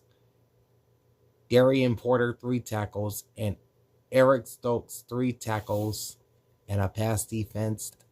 And Thomas Booker IV had 3 tackles. All right, Texans defense overall had 72 tackles, 3 sacks, 4 tackles for loss, 4 passes defense, 2 quarterback hits, and they also scored a touchdown as well defensively. The Raiders had 67 tackles, no sacks, 6 tackles for loss, 3 passes defense, and 4 quarterback hits. All right, there was 1 interception in this game, and that was from Derek Stingley. He had that pick 6 for 31 yards. Okay, 4 kick returns for each team. We'll start with the Raiders, who had 4 for 100 yards at an average of 25, long of 30. 2 from Raheem Mostert for 53 yards. His long is, of course, the 30. Dylan Lobby, 2 punts or 2 kick returns for 47 at 23.5. His long was 26. And for the Texans, you had 4 kick returns as well, all from Jalen Knoll for 88 yards, average of 22, long return of 28. As for punt returns, the Raiders had 4, all from Alec Bachman for 23 yards, 5.8 average, long of 11. 2 punt returns for Jalen Noel for 19 yards at 9.5 per return, and a long of 14. Daniel Carlson, no field goals, and 3 for 3 on extra points. Kaimi Fairbairn, 3 for 3 on field goals, long of 55, and 2 for 2 on extra points. He would account for 11 of Houston's 23 points. A.J. Cole for the Raiders had 7 punts, 293 yards, 41.9 average, 3 inside the 20-yard line, long punt of 52. Tommy Townsend for the Texans had 5 punts, 258 yards, 51.6 average, 1 inside the 20-yard line, long punt of 57, as we shift our attention now to the team numbers. Okay, the Raiders ran 53 plays for 315, 11 total drives, 5.9 yards per play, 12 first downs, 8 passing, 3 rushing, 1 via the penalty. They went 6 of 14 on third down. And for the Texans, 61 plays for 270, 11 total drives, 4.4 per play, 16 first downs, 10 passing, 4 rushing, and 2 via penalties. They would go 7 for 15 on third down, and neither team had a fourth down play. The Texans had 187 passing yards, 23 completions on 35 attempts, averaging 5.3 per pass, with no interceptions thrown and no sacks taken. The Raiders had 170 yards passing, 16 completions on 23 attempts at 6.5 per pass, 1 interception thrown, and 3 sacks taken for 31 yards. Vegas had 145 yards on 27 rush attempts at 5.4 yards per rush. Houston had 83 yards on 26 rush attempts at 3.2 per rush. The Raiders 1 for 1 in the red zone. Meanwhile, the Texans were 1 for 2. 9 penalties, 85 yards for Vegas. Their 1 turnover was the interception. They had no defense or special teams touchdowns. Time of possession, 28 minutes and 14 seconds. 4 penalties, 29 yards for the Texans. No turnovers, and they did have the interception return for a touchdown by Derek Stingley. Time of possession was 31 minutes and 46 seconds. Okay. Spread was Houston minus 14, over under 38.5. I had them at my lock of the week. But unfortunately, they did not cover the spread. They won the game outright, but they did not cover the spread. So now I'm 9-4 straight up and 6-7 ATS. As far as over-unders, I projected that this game would go over 38.5. And this game had 44 points, so I'll take the win here. I am now 7-6 on over-unders. And then the final Sunday afternoon game of the week has Aaron Rodgers and the Pittsburgh Steelers getting one up again on the Detroit Lions with a controversial ending. Pittsburgh wins this one 29-24 as they move to 9-6 on the season, and they are in prime position to lock up the AFC North. Meanwhile, the Detroit Lions, their playoff hopes take a major hit as they drop to 8-7. We'll begin with the quarterback, starting off with the Steelers.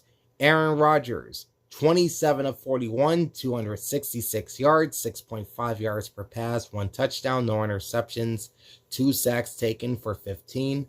He had a 55.1 QBR, passer rating of 92.1. For the Lions, Jared Goff was 34 of 54 for 364 yards, 6.7 yards per pass, 3 touchdowns, no interceptions. He would take 3 sacks for 18 yards. He had a 49.5 QBR and a passer rating of 101.2. Rushing wise, Jaylen Warren for the Steelers, 14 carries, 143, 2 touchdowns, 10.2 average, long run of 45. Kenneth Gainwell, 9 carries, 50 yards, and an average of 5.6. 27 rushes for the Steelers for 230 at 8.5 yards per run. And 2 touchdowns, both from Jaylen Warren. Meanwhile, the Lions could not run at all. David Montgomery, a.k.a. Knuckles, was held to 4 carries, 14 yards, and a 3.5 average. Jahmyr Gibbs, a.k.a. Sonic, boy was he slowed now. Only 7 carries for 2 yards. That's an average of 0.3. Jared Goff even ran once and lost a yard. So that's a total of 12 carries for 15 yards. That is not a typo, folks. 12 carries for 15 yards. That is a 1.3 average. All right. On the receiving side for the Steelers, Kenneth Gainwell, 5 receptions, 78 yards, 1 touchdown, 7 targets, 15.6 average. Adam Thielen, 4 for 49 on 4 targets, 12.3 average. DK Metcalf, who is in the news, had 4 receptions, 42 yards, 9 targets, and an average of 10.5. He, of course, got into it with a Lions fan in this game and wound up being suspended for 2 games. Darnell Washington, 3 receptions, 36 yards on 4 targets, 12 average. And Pat Freiermuth, 4 for 20 yards on 4 targets, that's an average of 5. Pittsburgh receivers had 27 receptions for 266 yards, 9.9 yards per reception with 1 touchdown on 38 targets. The longest reception was Kenneth Gainwell for 45. For the Lions, Jamison Williams, 5 receptions, 70 yards, 9 targets, 14 average.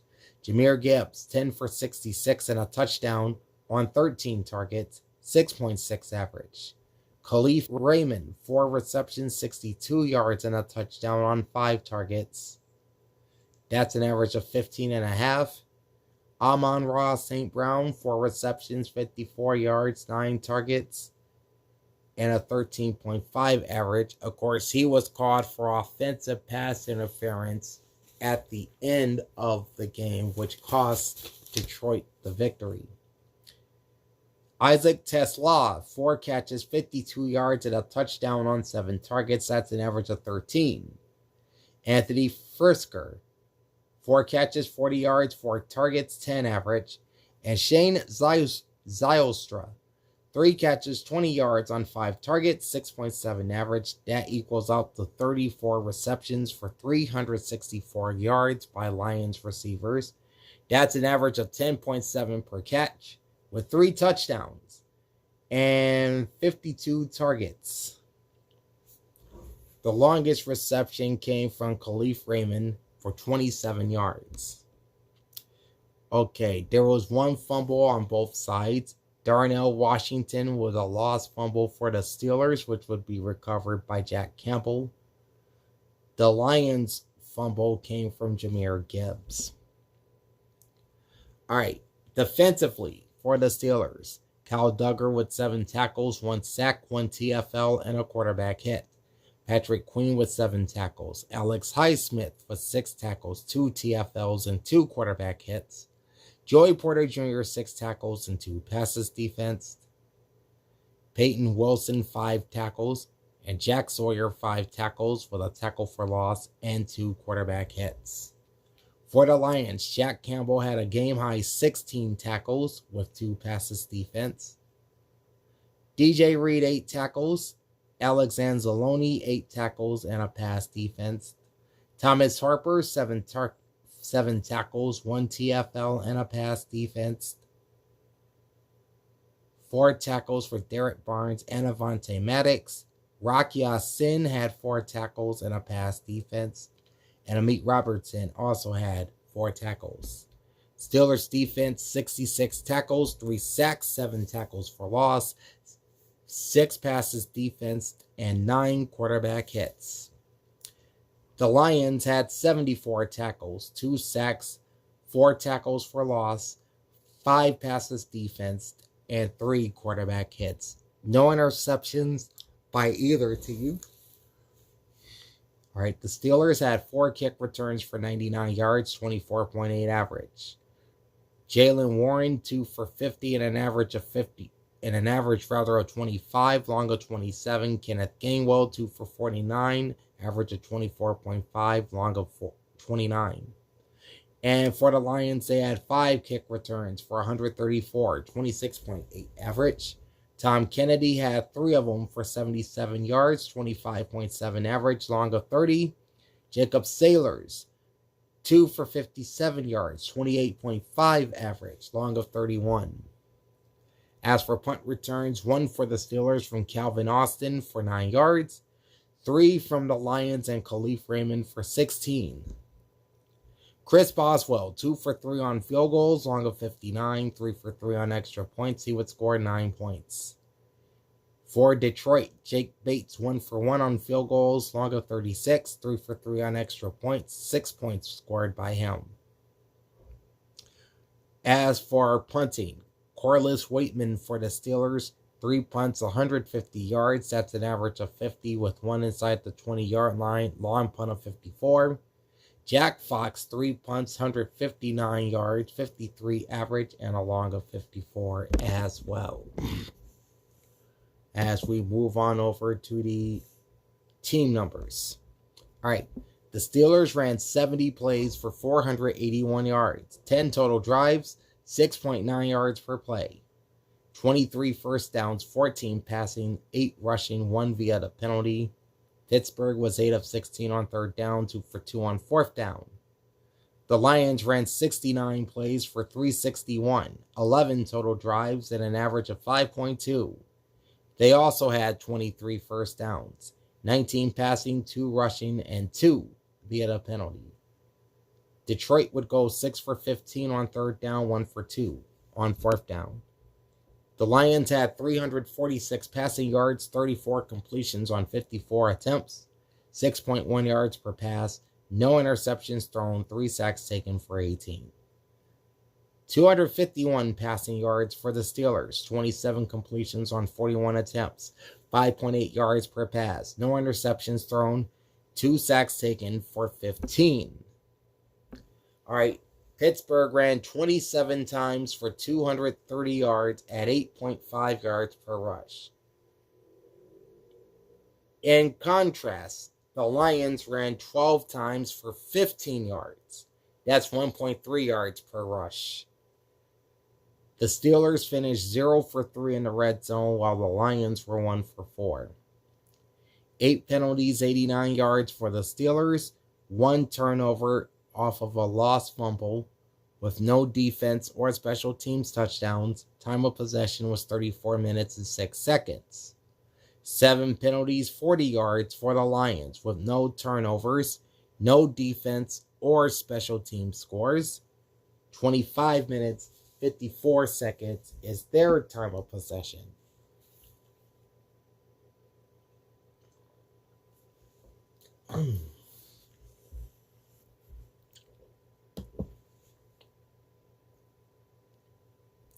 All right.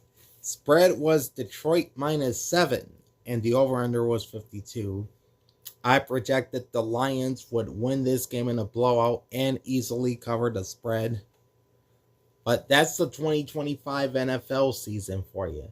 You think games are going to go one way and they end up going quite another. That has been the theme this year. So, straight up record drops to 9-5. ATS record is now 6-8. Over under totals, I got this one right though, as I projected over 52 points. And the two teams barely scratched above it at 53. So now I'm 8-6 on my over under totals.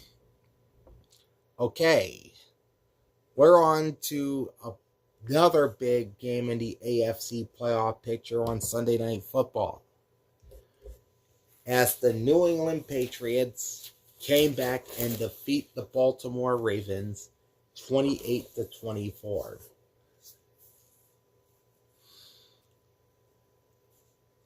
So at 12-3, the New England Patriots are tied atop the AFC with the Denver Broncos. However, Denver still owns the common games tiebreaker against the Patriots. More on that later. So the Patriots are now 12-3. They are 7-0 on the road. They are straight up road warriors. All right, the Ravens dropped to 7-8, and much like the Lions, they are in a very bad way in the playoff picture as they finish their home schedule 3-6. All right, let's start off with the quarterbacks. We'll begin with the Patriots and Drake May. 31 of 44, 380 yards, 8.6 yards per pass, 2 touchdowns, 1 interception, 3 sacks taken for 6 yards, 83.5 QBR, 102.5 passer rating. Marte Mapu did not attempt a pass. He did take a sack, however, as a passer. He had a zero quarterback rating. For the Ravens, Lamar Jackson went 7 of 10 for 101 yards, 10.1 yards per pass, no touchdowns or interceptions. He didn't take any sacks. He had a 90.7 QBR, and he also had a 102.5 passer rating.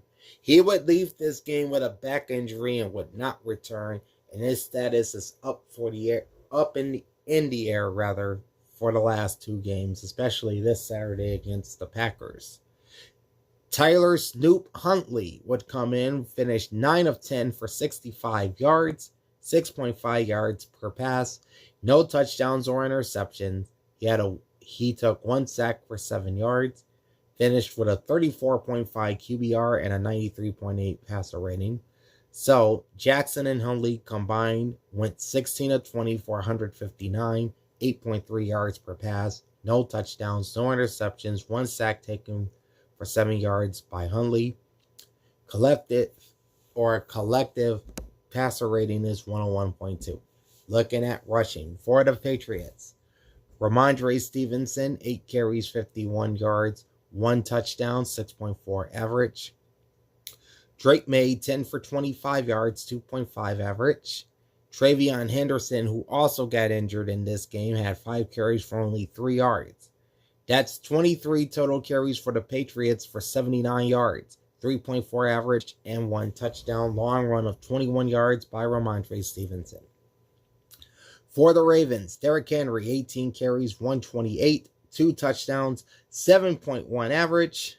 Zay Flowers, 1 rush and a touchdown for 18 yards. Keaton Mitchell, 9 rushes, 13 yards, 1.4 average. Overall, Baltimore ran the ball 33 times for 171 yards, 5.2 yards per run with 3 touchdowns. Long run by Derrick Henry of 23 yards. On the receiving side for the Patriots, Stephon Diggs, 9 receptions, 138, 10 targets, 15.3 average. Mac Hollins, 7 receptions, 69 yards on 9 targets. That's nearly 10 per catch at 9.9. Kyle Williams, 2 for 46 and a touchdown on 3 targets, 23 average. Hunter Henry, 6 for 35 and a touchdown on 7 targets. That's a 5.8 average. 31 receptions for the Patriots for 380. Yes, 380. That's 12.3 yards per reception with 2 touchdowns, both from Williams and Henry. 42 targets, and the longest reception was by Kyle Williams for 37. And for the Ravens, Zay Flowers, 7 receptions, 84 yards, 7 targets, 12 average. DeAndre Hopkins, 4 for 41 on 5 targets. That's a 10.3. Mark Andrews, 2 for 21 on 3 targets. That is a 10.5. 16 receptions for the Ravens for 166. That's 10.4 per reception with no touchdowns. 20 targets. Long reception was 19 yards by Zay Flowers. Okay. We had 5 total fumbles in this game, 3 by the Patriots, 2 from Drake May. He would recover 1 and lose 1. The other from Marte Mapu.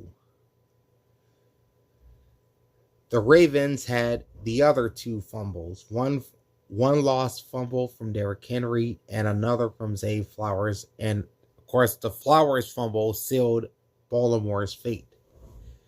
Recoveries by Drake May, Marcus Jones, Jack Gibbons, and Craig Woodson for the Patriots, and Draymond Jones for the Ravens. Okay.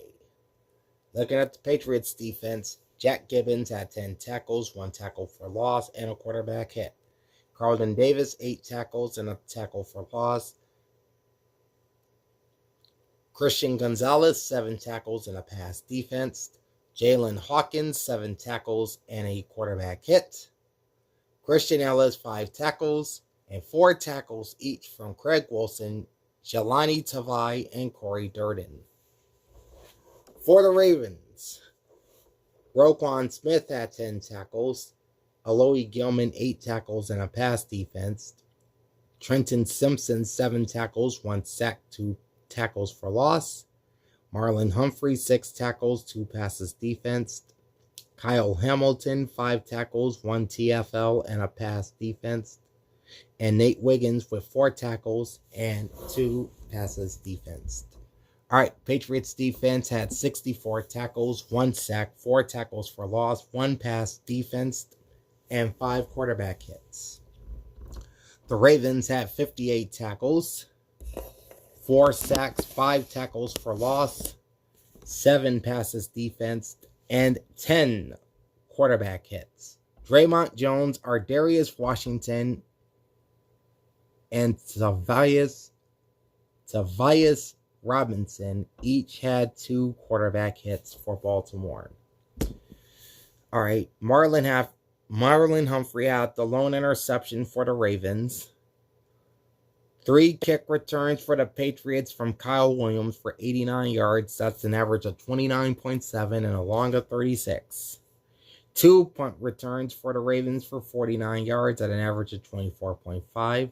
1 for Rashawn Ali for 29 yards and 1 for LaJohntay Wester for 20 yards. The Patriots had no punt returns. The Ravens had 1 for LaJohntay Wester for 11 yards. Andy Borregales, 2 for 2 on field goals, long of 45, 2 for 2 on extra points.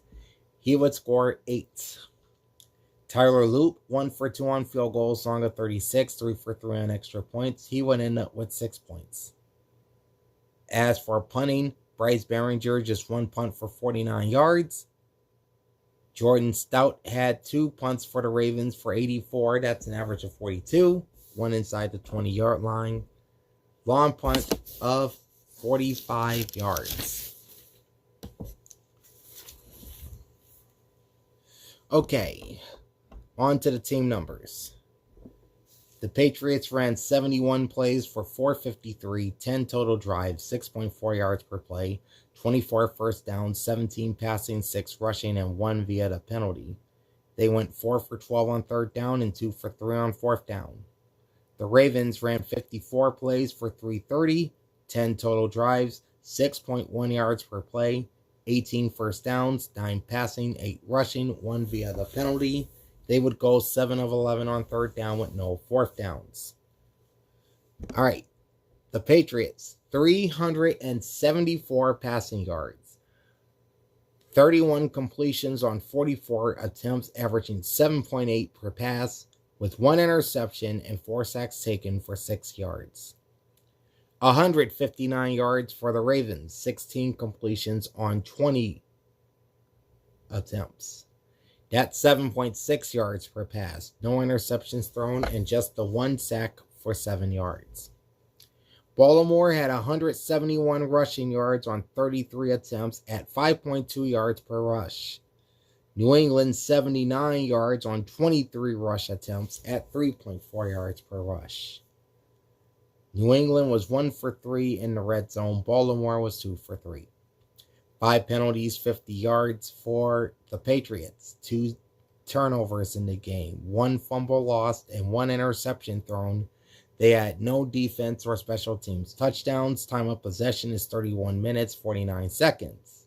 7 penalties, 28 yards for the Ravens. Both their penalties were the 2 lost fumbles. They had no defense or special teams touchdowns either. Time of possession is 28 minutes and 11 seconds. Okay, the spread was Baltimore -3 and the over-under was 48. I picked the Patriots to win and to cover. Good on my part. So my spread record is now 7-8. My straight up record is 10-5. Over-unders go to 9-6 as I initially projected a push in this game, but I later changed it on Friday to an over.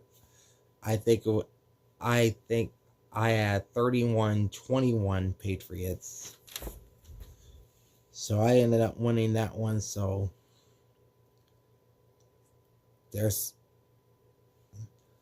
but 9-6, I projected a push, and then I projected the game to go over 48. We have 52 points. It's a good thing I changed my pick there. And congratulations, you've made it to the last game of Week 16. Monday Night Football, very entertaining as the San Francisco 49ers beat the Indianapolis Colts 48-27. Okay, so here's the deal. The 49ers improved to 11-4. Thanks to Detroit's loss on Sunday, San Francisco and Chicago both lock up spots in the playoffs. As for the Indianapolis Colts, who have now dropped 5 in a row to fall to 8-7, their loss puts the Buffalo Bills, the Jacksonville Jaguars, and the Los Angeles Chargers into the AFC playoffs. So congratulations to all 3 of those teams. All right, on to the quarterbacks. We got Brock Purdy for the Niners, going 25 of 34 for 295 yards, 8.7 yards per pass, 5 touchdowns, 1 interception, 1 sack taken for no yards. He finished with an 89.5 QBR and a 126.8 passer rating. All right, they got Phillip Rivers. That's 44-year-old Phillip Rivers. He went 23 of 35 for 277 at 7.9 yards per pass, 2 touchdowns, 1 interception, 2 sacks taken for 23, 53 QBR, 97 passer rating.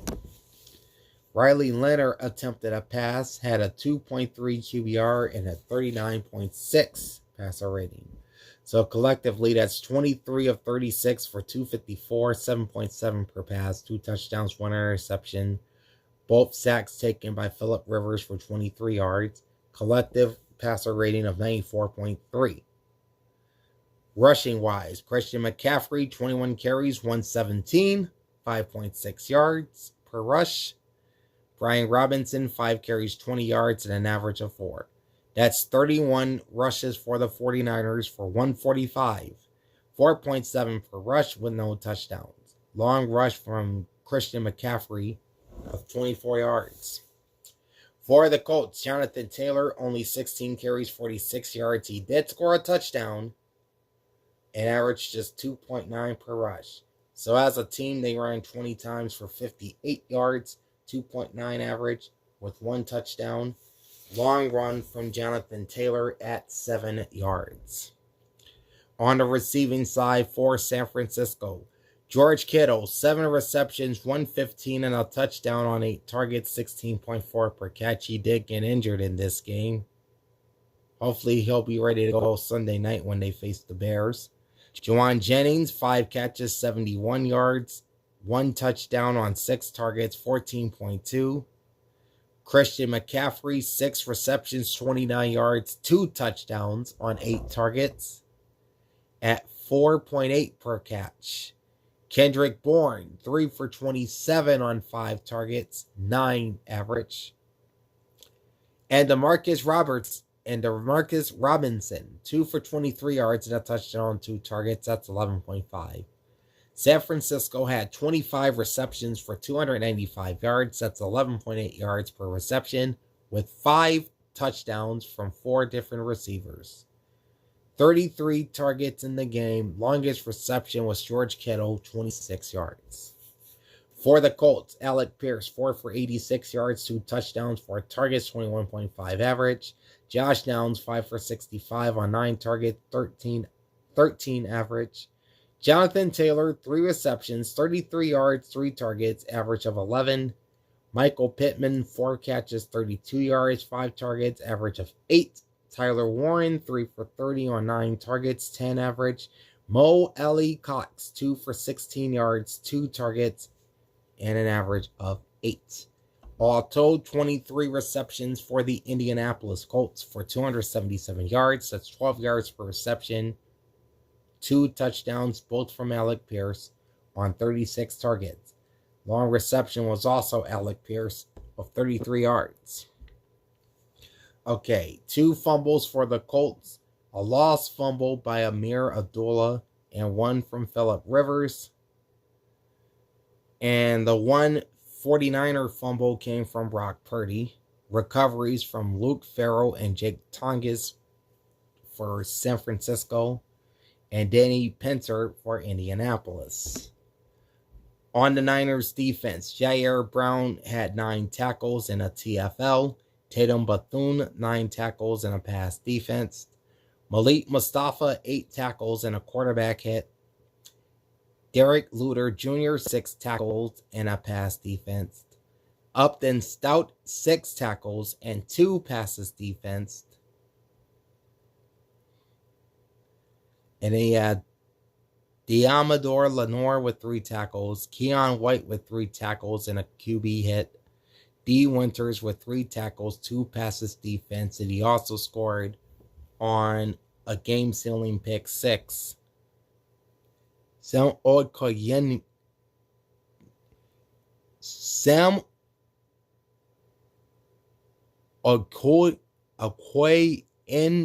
I don't know how you pronounce that, but he had 3 tackles. Probably won't mention that name again. That was just so tough. For the Colts, Cam Bynum, 7 tackles, pass defense. Jermaine Pratt, 6 tackles and a pass defense. Nick Cross, 6 tackles. DeForest Buckner, former Niner, 5 tackles. Cameron Mitchell, 4 tackles and a TFL. Samson Epukan, 4 tackles.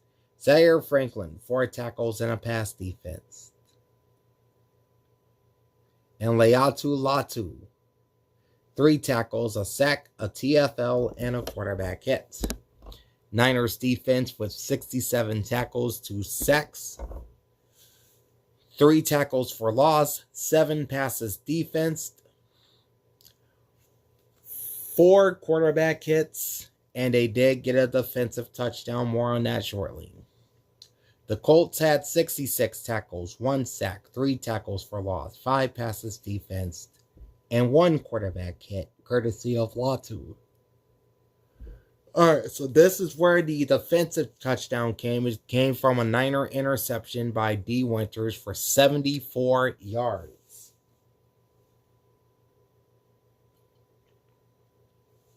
Which put San Francisco up 48-27 and put the game out of reach. The Colts had an interception too from Cam Bynum for 8 yards. Alright, we had 6 kick returns for the Niners for 167 yards. That's an average of 27.8. Sky Moore had 4 for 112 and an average of 28, long of 36. Brian Robinson had 2 for 55, 27.5 average, long of 31. And for the Colts, they also had 6 kick returns for 166, 27.7 average. 3 from Coleman Owen for 89, 29.7 average, long of 33. Tyler Goodson, 2 for 60 yards, 30 average, long of 31. And Amir Abdullah, 1 for 17 yards. All right, 1 punt return for the Niners. That was Sky Moore for 8 yards, none for the Colts. Eddie Pinheiro, 2 for 3 on field goals, long of 38, 6 for 6 on extra points. That's 12 points scored for Eddie Pinheiro. Blake Grupe, who started the season in New Orleans, he's 2 for 2 on field goals, long of 51, 3 for 3 on extra points. He would score 9 points. The Niners did not punt again, so they have not punted now in 2 straight games. Meanwhile, for the Colts, Rigoberto Sanchez, 2 punts, 101 yards, 50.5 average, 1 inside the 20-yard line, and a long punt of 54 yards as we turn over to the team numbers. All right, the 49ers ran 66 plays for 440, 10 total drives, 6.7 yards per play, 28 first downs, 20 passing, 8 rushing, none via the penalty. San Francisco was 7 of 11 on third down, 1 for 1 on fourth down. 58 plays and 312 yards for the Colts, 10 total drives, 5.4 yards per play, 19 first downs, 13 passing, 4 rushing, and 2 via the penalty. Indianapolis was 5 for 10 on third down, 0 for 1 on fourth down. The Niners had 295 passing yards, 25 completions on 34 attempts, 8.4 per pass with 1 interception thrown, 1 sack taken for no yards. 254 passing yards for the Colts, 23 completions, 36 attempts, 6.7 per pass, 1 interception, 2 sacks taken for 23. All right, the Niners ran 31 times for 145 yards at 4.7 per run. The Colts ran 20 times for 58 yards at only 2.9 per run. San Francisco was 4 of 6 in the red zone. Indianapolis a perfect 2 for 2. 2 penalties, 36 yards for the 49ers. Their 1 turnover was the interception. They have a defensive touchdown courtesy of D. Winters and his 74-yard pick 6. And no special teams touchdowns. Time of possession, 33 minutes, 5 seconds. 6 penalties, 45 yards for the Colts. They had 2 turnovers, 1 lost fumble, and 1 interception. They had no defense or special team scores. Time of possession is 26 minutes and 55 seconds. Okay. The spread in this game was San Francisco -6. The over-under was 46.5. I picked the Niners to win and the Niners to cover. But I did take the under 46.5 in this game. I didn't expect this many points to be scored. 75 in total.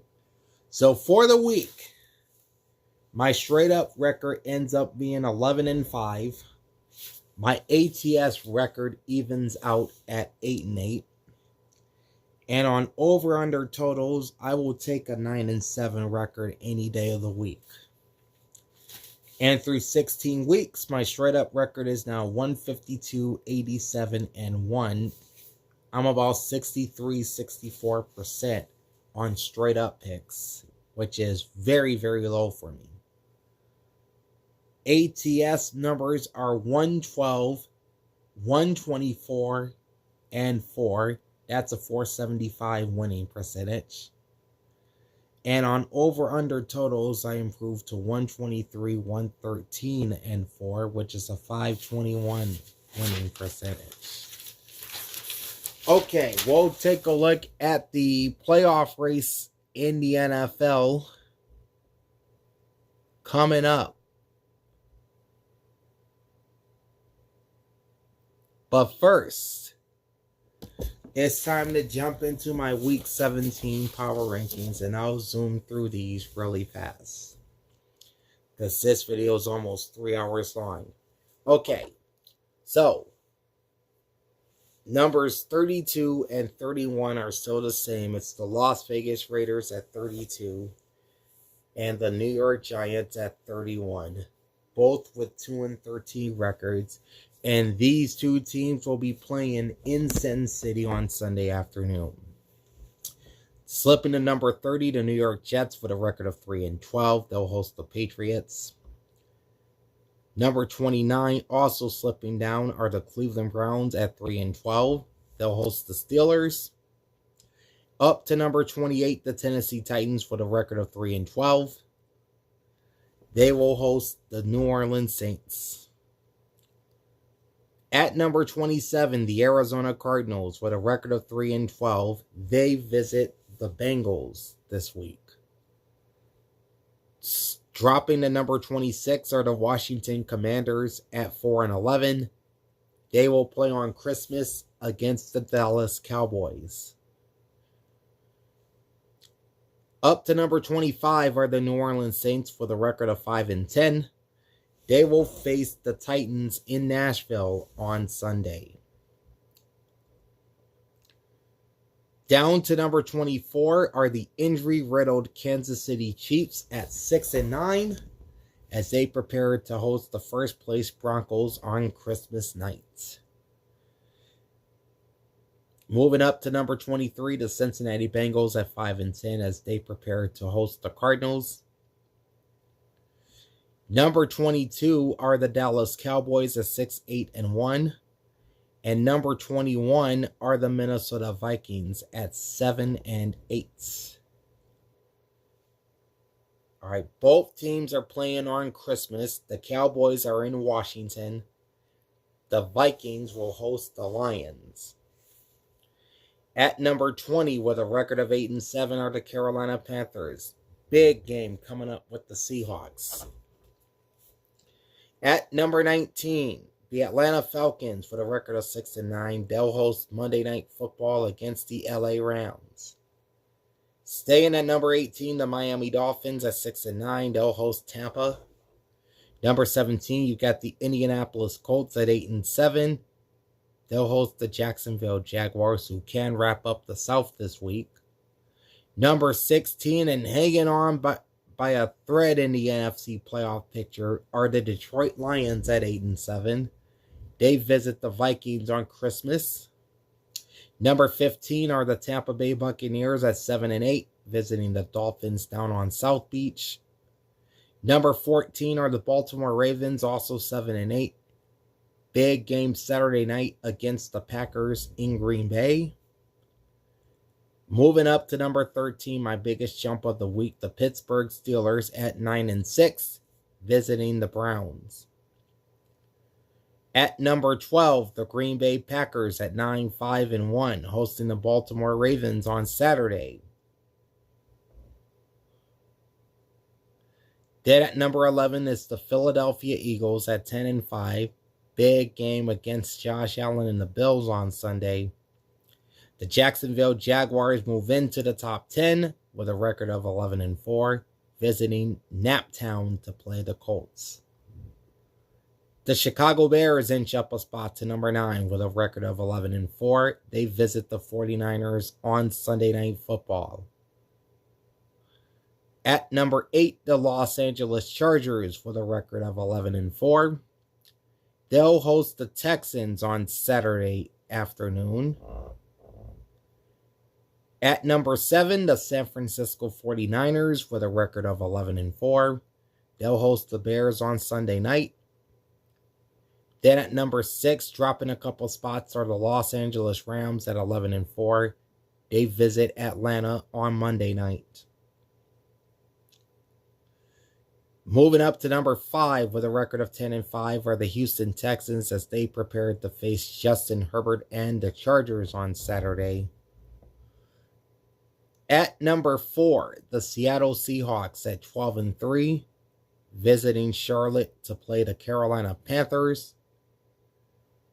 At number 3, you have the Buffalo Bills at 11-4, hosting the Philadelphia Eagles. Big interconference game this week. Intra-conference game, I should say. Dropping to number 2, the Denver Broncos at 12-3 as they visit the Chiefs on Christmas night. And regaining the number 1 spot after a week off are the New England Patriots at 12-3 as they play the Jets in New York. Alrighty. That is a look at my Week 17 power rankings, and we're going to close things out with a look at the present playoff picture in the NFL, and we'll start as always in the AFC. All right, your 4 division leaders as of right now would be the Denver Broncos in the AFC West, the New England Patriots in the AFC East, the Jacksonville Jaguars in the AFC South, and the Pittsburgh Steelers in the AFC North.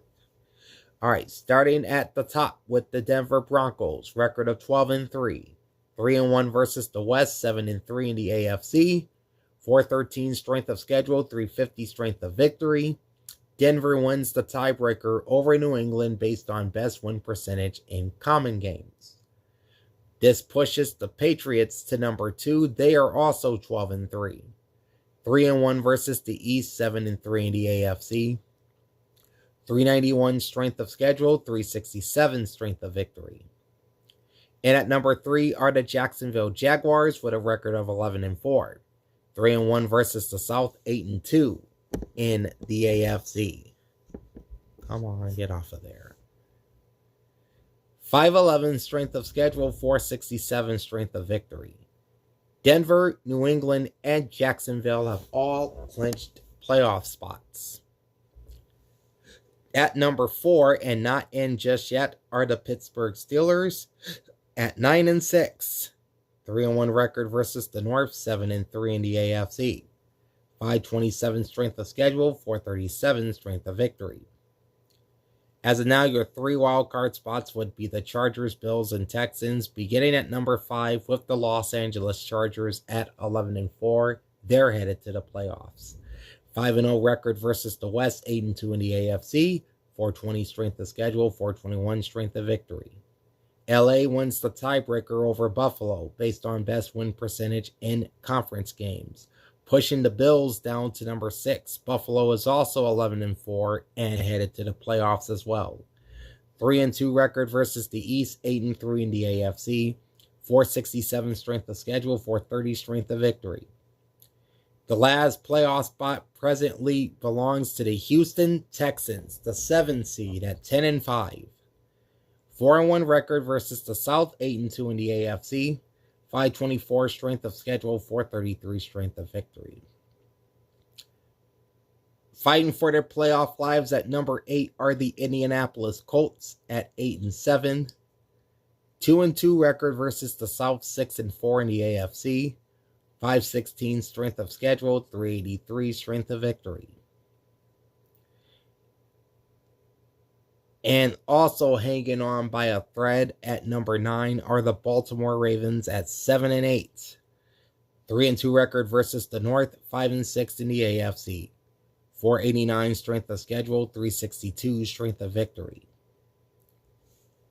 The remaining teams are all eliminated. We've got a tie with the Chiefs and Dolphins, so we'll start off with the Kansas City Chiefs at number 10 with a record of 6-9. 1-3 versus the West, 3-7 in the AFC. 518 strength of schedule, 344 strength of victory.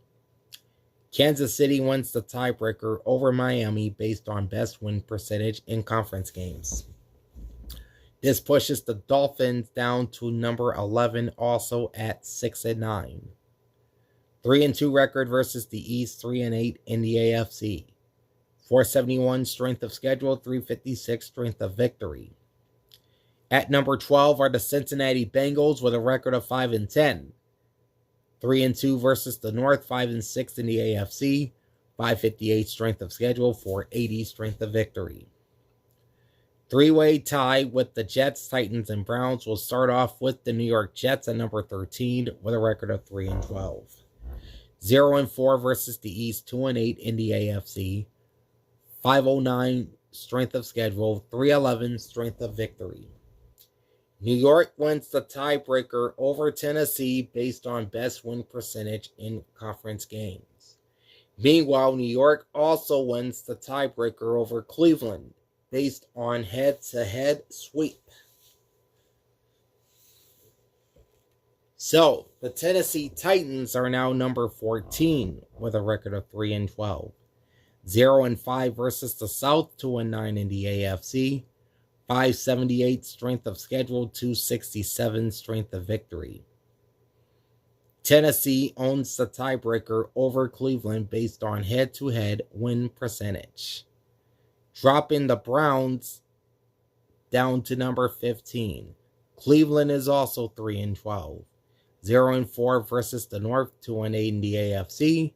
496 strength of schedule, 389 strength of victory. And sitting at the bottom of the AFC at number 16 are the Las Vegas Raiders at 2-13. 0-5 record versus the West, 2-9 in the AFC. 580 strength of schedule, 500 strength of victory. That's the AFC. Now let's jump over to the NFC, where your top 4 division leaders are the Seattle Seahawks in the NFC West, the Chicago Bears in the NFC North, the Philadelphia Eagles in the NFC East, and the Carolina Panthers in the NFC South. Starting at the top with the Seattle Seahawks with a record of 12-3, they are going to the playoffs. 3-2 record versus the West, 7-3 in the NFC. 484 strength of schedule, 444 strength of victory.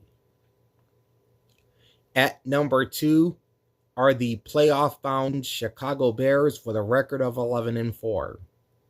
2-3 record versus the North, 7-3 in the NFC. 420 strength of schedule, 382 strength of victory. At number 3, and already champions of the NFC East for the second straight year, are the Philadelphia Eagles at 10-5. 3-2 versus the East, 8-3 in the NFC. 469 strength of schedule, 420 strength of victory. And not yet in at number 4 are the Carolina Panthers at 8-7.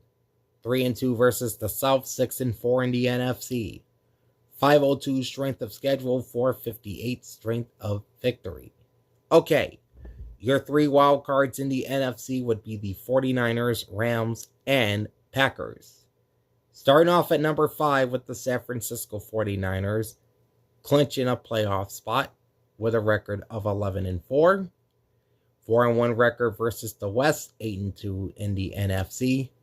458 strength of schedule, 388 strength of victory.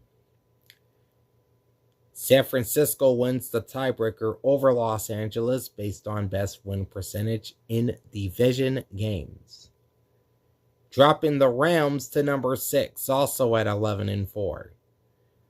3-2 versus the West, 6-4 in the NFC. 560 strength of schedule, 515 strength of victory. And in that 7th and final spot are the Green Bay Packers at 9-5-1. 4-1 record versus the North, 7-3-1 record versus the NFC. 478 strength of schedule, 422 strength of victory. On the outside, you've got the Detroit Lions at number 8 with a record of 8-7. 1-3 versus the North, 5-5 in the NFC. 478 strength of schedule, 379 strength of victory. Moving into we have a tie with the Vikings and Buccaneers. We'll start at number 9 with the already eliminated Minnesota Vikings at 7-8. 2-2 versus the North, 5-5 in the NFC. 511 strength of schedule, 376 strength of victory. Minnesota wins the tiebreaker over Tampa Bay based on best win percentage in conference games. bumping the still alive Tampa Bay Buccaneers down to number 10 with a record of 7-8. They're pretty much done as far as the wild card is concerned. The only way Tampa gets in is to win the NFC South. They have a 7-8 record. They're 2-3 versus the South and 5-6 in the NFC. 538 strength of schedule, 476 strength of victory. And the remaining 6 teams all out of the running. Number 11 is the Dallas Cowboys at 6-8-1. 3-1 record versus the East, 3-6-1 in the NFC. 473 strength of schedule, 300 strength of victory. Then at number 12 are the Atlanta Falcons with a record of 6-9. 2-3 versus the South, 5-5 in the NFC. 498 strength of schedule, 411 strength of victory. Number 13 are the New Orleans Saints at 5-10. 3-2 record versus the South, 4-7 in the NFC. 524 strength of schedule, 373 strength of victory. At number 14, the Washington Commanders with a record of 4-11. 2-2 versus the East, 2-8 in the NFC. 493 strength of schedule, 283 strength of victory. At number 15 are the Arizona Cardinals with a record of 3-12. 0-5 versus the West, 3-8 in the NFC. 582 strength of schedule, 433 strength of victory. And sitting at the bottom of the NFC standings at number 16 are the New York Giants with a record of 2-13. 1-4 record versus the East, 1-10 in the NFC. 564 strength of schedule, 700 strength of victory. And that is that. This has been the Week 16 edition of the week that was. We looked at all the player and team statistical numbers from every game across Week 16 of the NFL. I also ran down my Week 17 power rankings and the updated playoff race, or playoff races rather, in the NFL entering Week 17. Alright, I usually make my NFL picks straight up and against the spread and have the injury report on Thursday, but since Thursday is Christmas, we will be going live late tomorrow night. Probably sometime after 8 p.m. Eastern Time. 8 or 9 p.m. Eastern Time. With my picks. Maybe a little later than that, because I make my picks with Mitch and then I go live with my picks on Thursday. But again, since the holiday is on Thursday, we'll be doing that on Wednesday night instead. In fact, it'll probably be sometime about 11 p.m. Eastern on Wednesday night when I'll make my picks. So join me for that. Plus, we'll have the injury reports from the 3 Christmas Day tilts. And we'll also look at the playoff clinching and elimination scenarios as well. So all that coming up tomorrow night, so make sure you join me. In the meantime, like, comment, and subscribe to my channel, ring the bell, and get notified every time I go live. Big Al signing off. Thanks for watching, and enjoy the pigskin, and have a very Merry Christmas with your family and friends. Peace out.